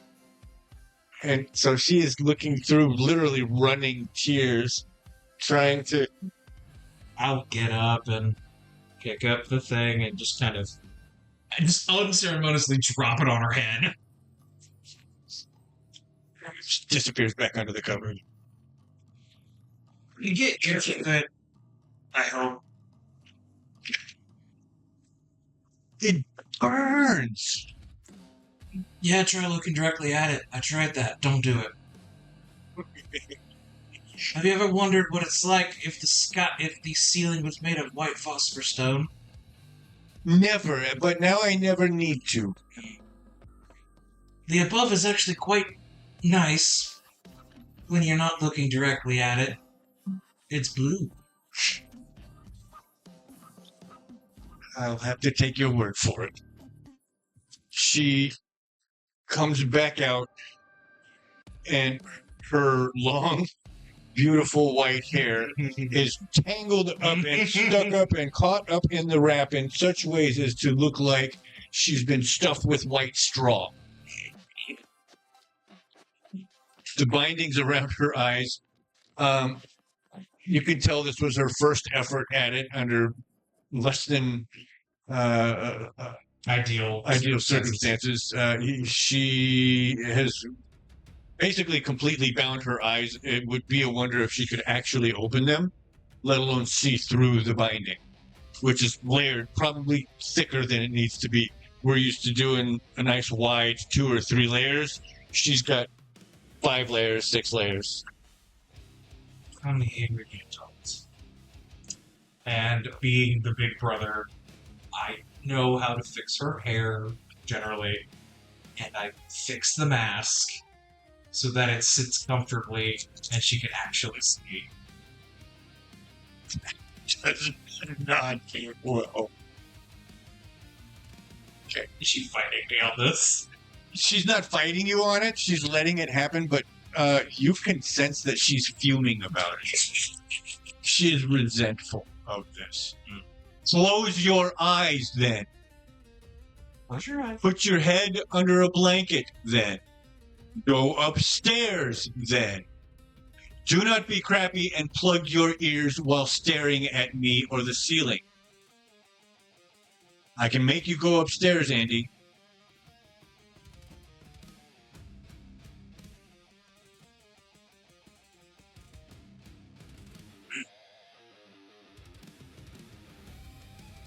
So, after getting that sorted, like, you're going to be assaulted by a whole new sensations. There's a lot of color.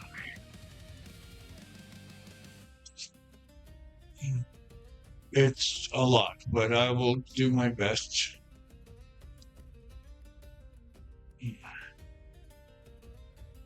Yes. Let us go. Poke our heads down and need to let the Talons know we didn't die. She grabs her blanket, which you're standing on one corner of. She kind of throws it resentfully onto the bed. Make sure she hasn't dropped anything, lost anything from her belt pouches. She stands up and she waits for you at the door. Just going on. Lead her out. There is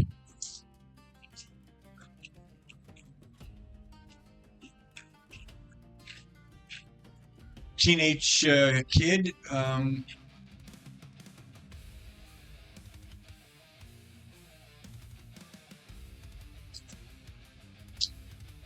Kid, Goatkin, who's kind of posted up outside your door. When your door opens and you step through, he just kind of bolts for the stairs. He's not necessarily there to help you, but you can tell he's there to notify when you're awake. So,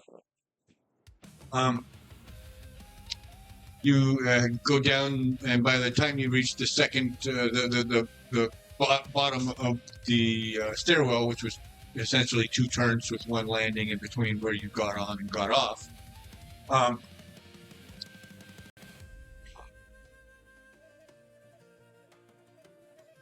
Abel is there. It says, I'm to escort you to the door if you don't have any further business with...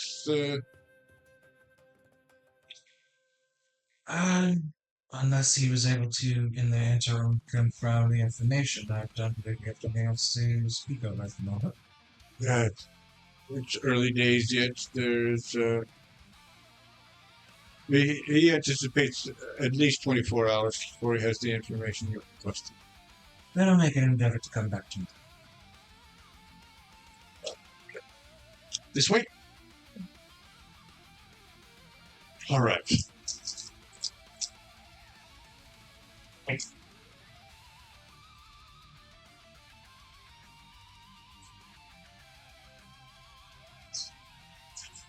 Over the intervening 3 hours, it is 9:34. That's what you're looking at. Now let's counter. Oh, thank you. Yep. Freya. They're all being They're evil. His mom and dad haven't been around for days.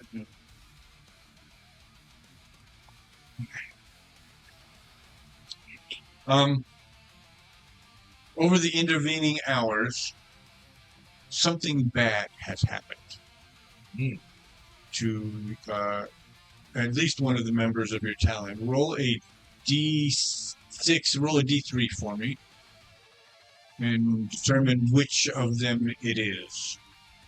Number one. You had a list of them Yes. somewhere. So, what will have happened during those intervening hours? They were sleeping in shifts. They will have been posted up along the walls. Let's take a quick look at the MERP here. So we have two alleyways, one on the south side of the building, one on the north side of the building. We can open this up for our peoples.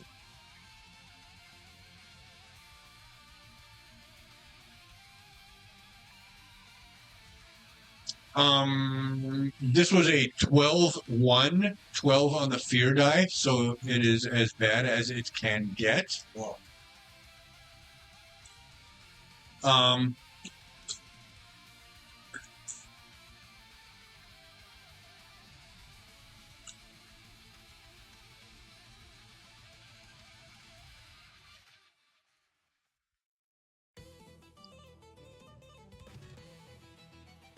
It could be someone fell asleep and was mugged. It can be someone fell asleep and rolled into the river. It can be something in between those two things. Have you any thoughts on what it I love could the or should idea that, like, on his turn, is like right before the sun came up. He was like looking at it, it's like, oh, that's getting really bright. And he was too close to the water and fell in. be? I love that so much. These are your talents. They are armored. Yeah, he's He sunk. Does he, perhaps through the aid of his other two compatriots, survive, or does he merely take damage? 12 on the fear die, 11 on the hope die. So we will say that he takes damage. Please roll 1d6. That will be the number of direct damage done to him. You know what's terrible? If I roll a 6, he's dead. Because they're already missing. He's already missing. Oh, ouch.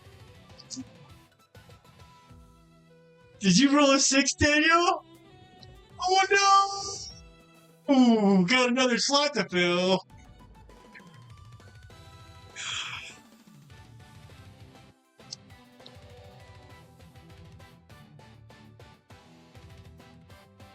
You open the door and step out to the site of two of your Talon and a third waterlogged body wrapped in his own cloak and laying on the sidewalk up against the wall, out of the way, so as not to incur the wrath of the city guard should they walk by. What happened? He fell in, sir. He fell in. We were sleeping. He was on guard.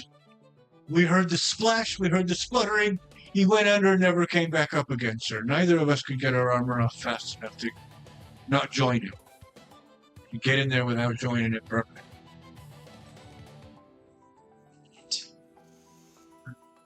I went in and fished him out myself. Then let this be a lesson to the both of you. I don't sleep, so don't stand close to the water or something. We don't know if anything pulled him in or. I kind of look over. There's just like a slick mark in the mud. No, the dumbass. And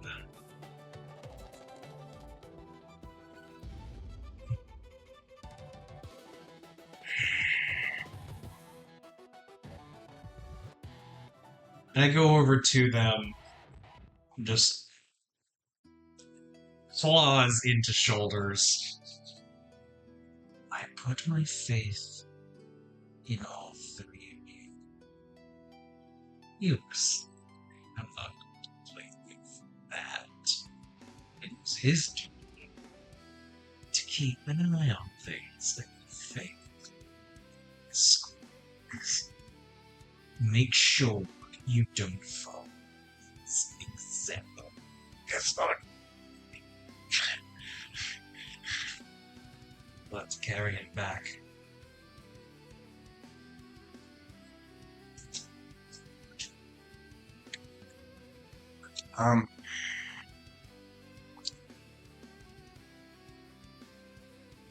You do have horses. Yes, that'll make things easier. So,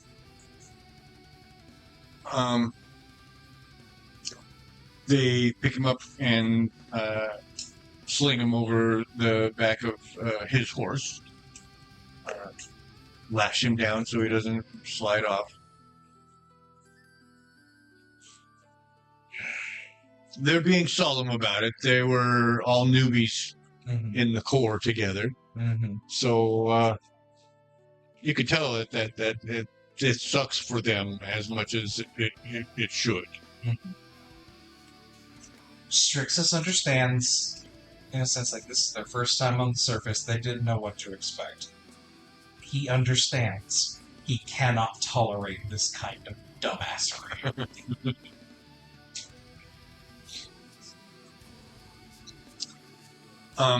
They both do have their wraps on, and yeah, you can tell they've taken their time. They realize how important it is that this is done and that it's done correctly. And have what I expect of them.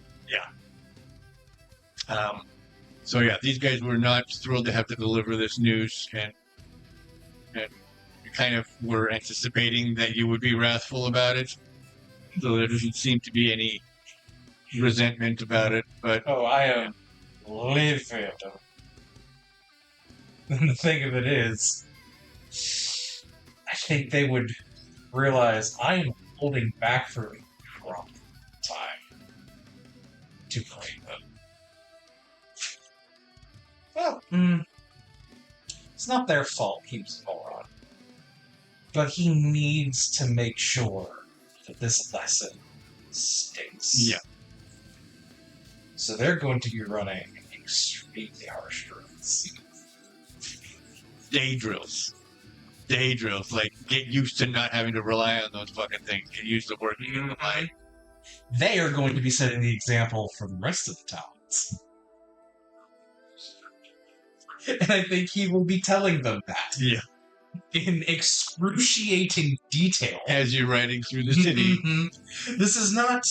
And he would say, don't think of this as a punishment. Think of this as a learning opportunity. It's a teachable moment. Was there any other business you wanted to take care of while in the city? She is loath to return to the cavern. She wants to stay in the city, but you can tell she's already kind of angling towards posting up at the FOB. She does not want to go back at all, let alone have to stay there. And, he's like, if you want to stay at the forward base, you're going to have to talk to Thumb. You could talk to him for him. I could, but he's going to want to hear from you. I don't want to go back there, Strixus. I know. What if he doesn't let me leave again? I'm not certain he could actually stop. I don't want to earn his ire, I know. but he would force me to. The argument could be made that you need to be learning as much as you can about this world, and now especially since you have contracts coming up. Best way to do that is to be stationed at home. You need to learn the topography, local customs. You don't need to do that. It would do better.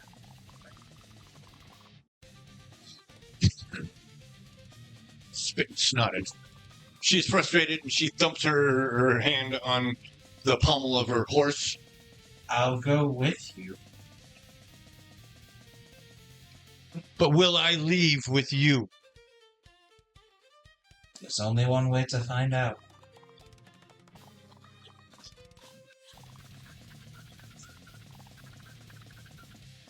You certainly will have earned his favor, considering you removed the Theocritus. The proof of that still has yet to be born.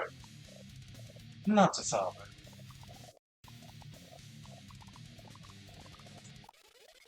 Father knows your word is true.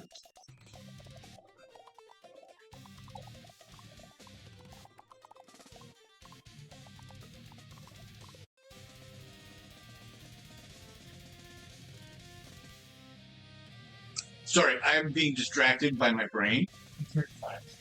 I will go as We were just talking. I'm sorry. I need to work this out and get this onto recorded. We were talking about contract points. yes. The proof that the blade would require of a successful assassination would be the involuntary extraction Mhm.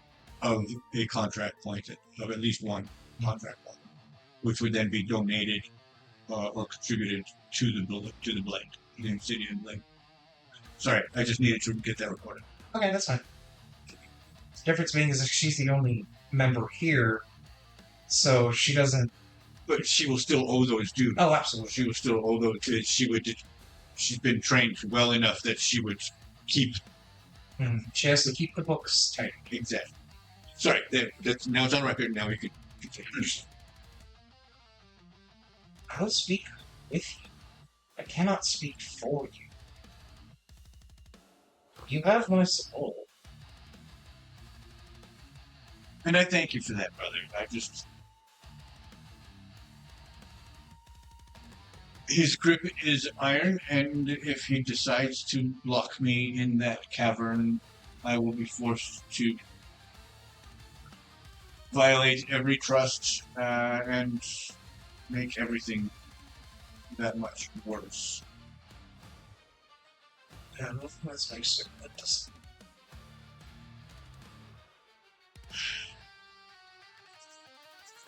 It may not have been the intention of our little field trip, but Father appreciates results.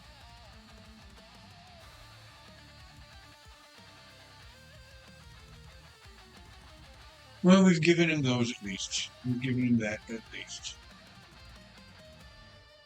As for keeping the books with the obsidian blade, you'll have to extract payment for the. Well, She will have already extracted that Got from the target, not from the wife. The wife was not a target, and so she can't. So those books are done. Those books Yeah, are she's already done that. She's got that secreted away wherever they keep it. As for your books with the obsidian blade, Father will certainly the other teams could carry that back to make sure you're covered. As of course they don't. Your organization does nothing for free.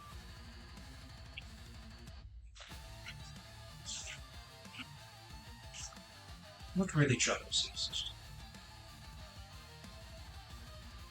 I know being contained is not what you want. Can't help but feel there is something more.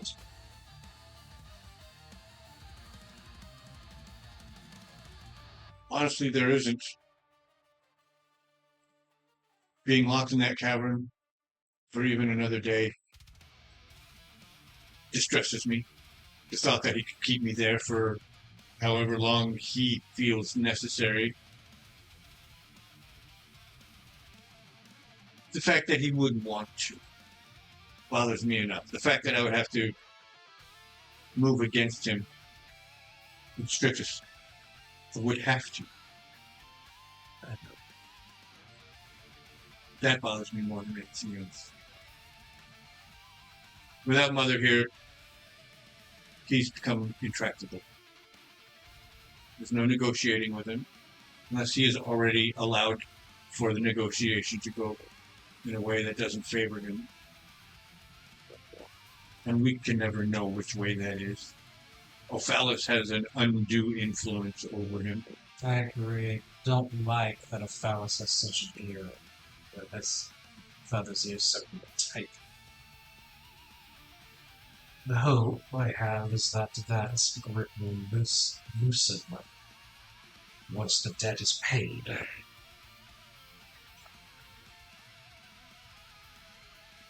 Then again, I don't imagine Ink would give up such control.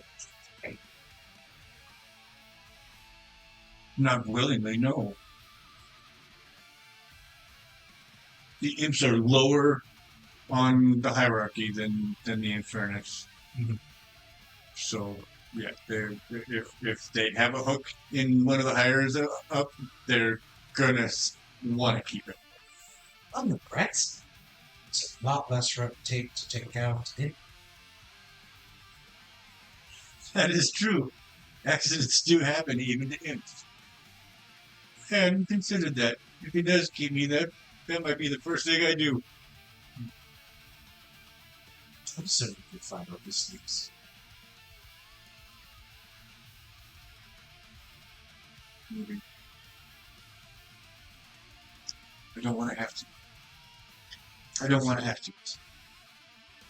He may not be convinced of it,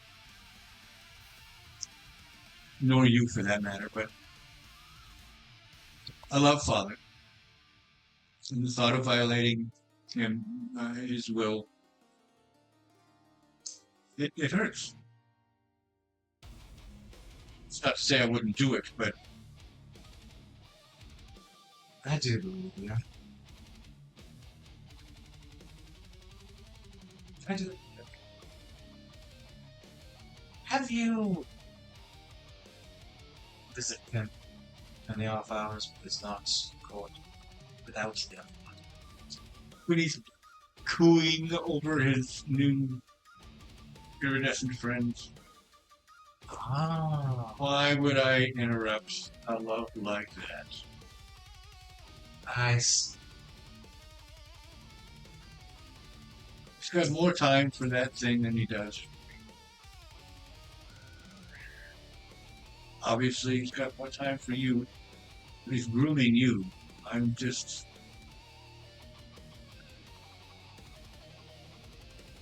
relationship. I'm getting used to it.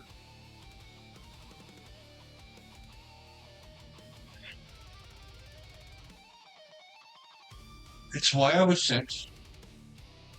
So I have to convince myself, occasionally reconvince myself, that I'm okay. If he can care for us, can be repulsive. One would think. One would think.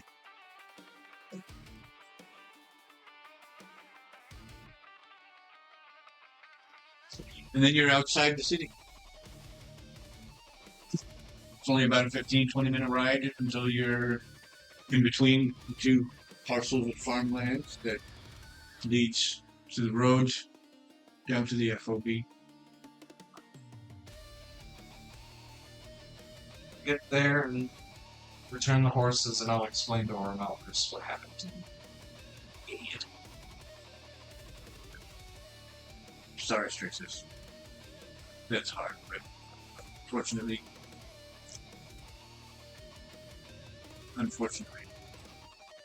we weren't close. No. In fact, I vouched.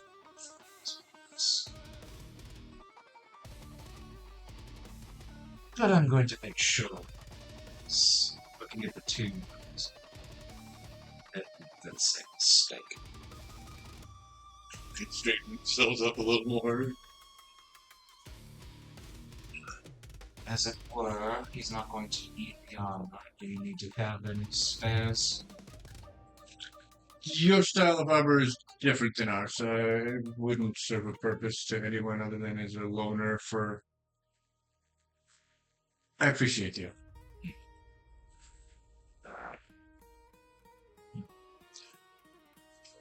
Talon armor has bone themes. Yes, that's true. That's true. I will. Basically return the horses and make sure that they're returned where they need to so they can rest and feed and such. Yep.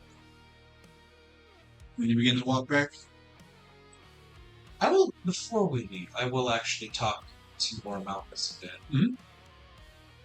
I don't want to speak too much because I know Wes is not here. right. Basically, like, without going into a whole necessarily roleplay scene, he's actually going to talk about his sister a bit. Okay. Effectively sowing the seeds of how useful she would be once she adjusts to the brightness, learns the terrain. Particularly good at moving unseen, learning information. You're trying to make it okay if we stay here. I feel what she would do if she has to stay. Won't be a problem, Strixus. My lord. It's fine. I'll have a tent prepared for her, and should His Imperial Highness give the order, she'll have a placement. I appreciate it. I'll send Delaphos with confirmation. Thank you for asking me. Orrery. It means something.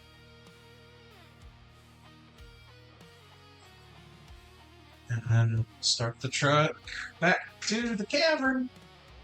Speaking of Delafo, I will have him summoned so I can tell him to. I'll basically deliver word to, I guess maybe to Ophalos. Tell Ophalos that we're returning. So that to let the Hexoc know. My lord. Speaking of which, this just occurred to me.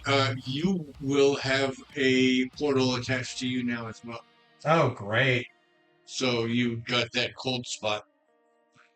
Yeah, that would have no indication that it's there.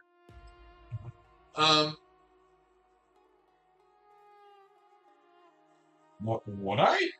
So you, over time, you will recognize that there is a cold spot there now. Just constantly rubbing it. He had Groundhog Day, which means he had an effectively infinite number of Times to figure it times out. to figure out what it was, what it represented. What you do know is that you don't need to expend any magical energy. All you need to do is say his name, and he portals in. Logically, it would mean that he has to have some sort of portal or something attached to you in order to facilitate that. Linking to Delafon. Yes. Okay. That makes more sense now. Well, that also means that Ophalos might be mistake. It's conceivable. They work for Ophalos. He is the chief imp. Mm-hmm. Which makes him the head communications officer. I did not think about that. And it's just now occurring to me as well.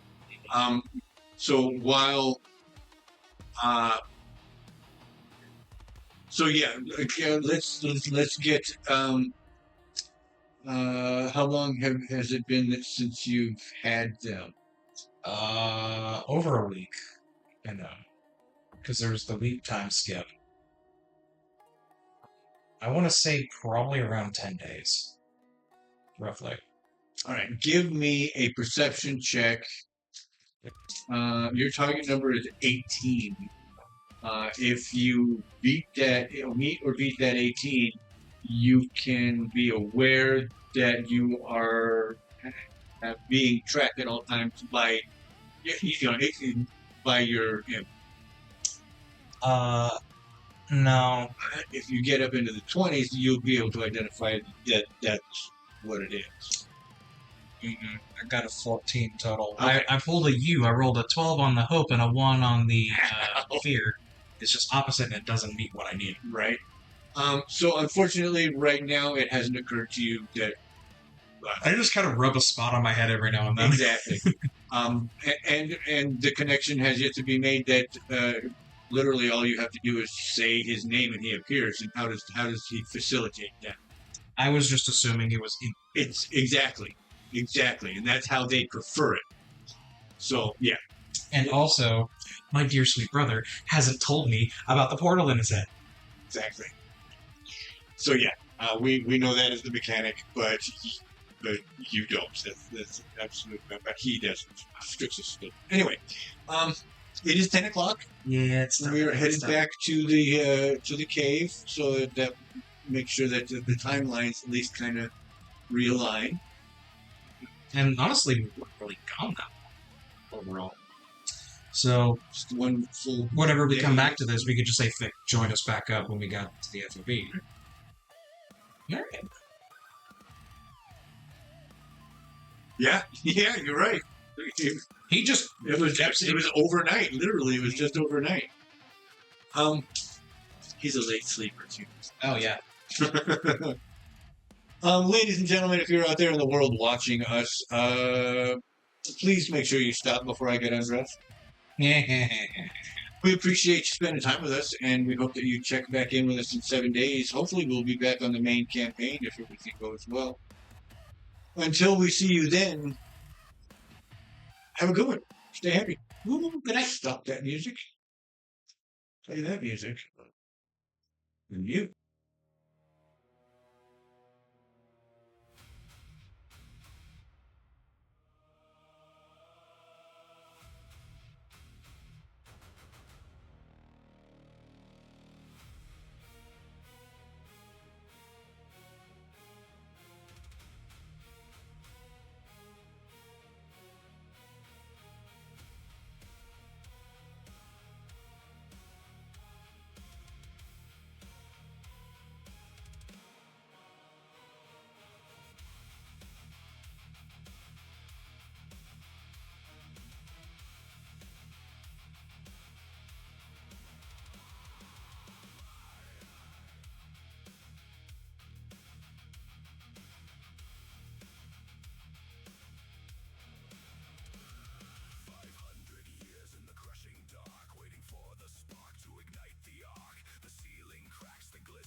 Of the east, the rift is open.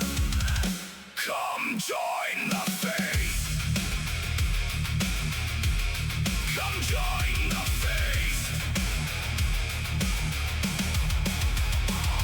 Horses' throats singing over the bonfire. Blood bonds forged in the heat of desire. Strixus heals with a searing hand. Red scars blooming across the land.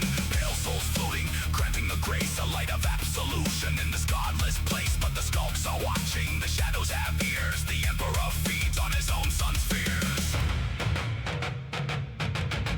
Is it a blessing or is it a blight? Water in the sky, a blinding light. Texas counting gold, the ships are in the bay. The sometime campaign is here to stay. Cronus wears the tattoo, the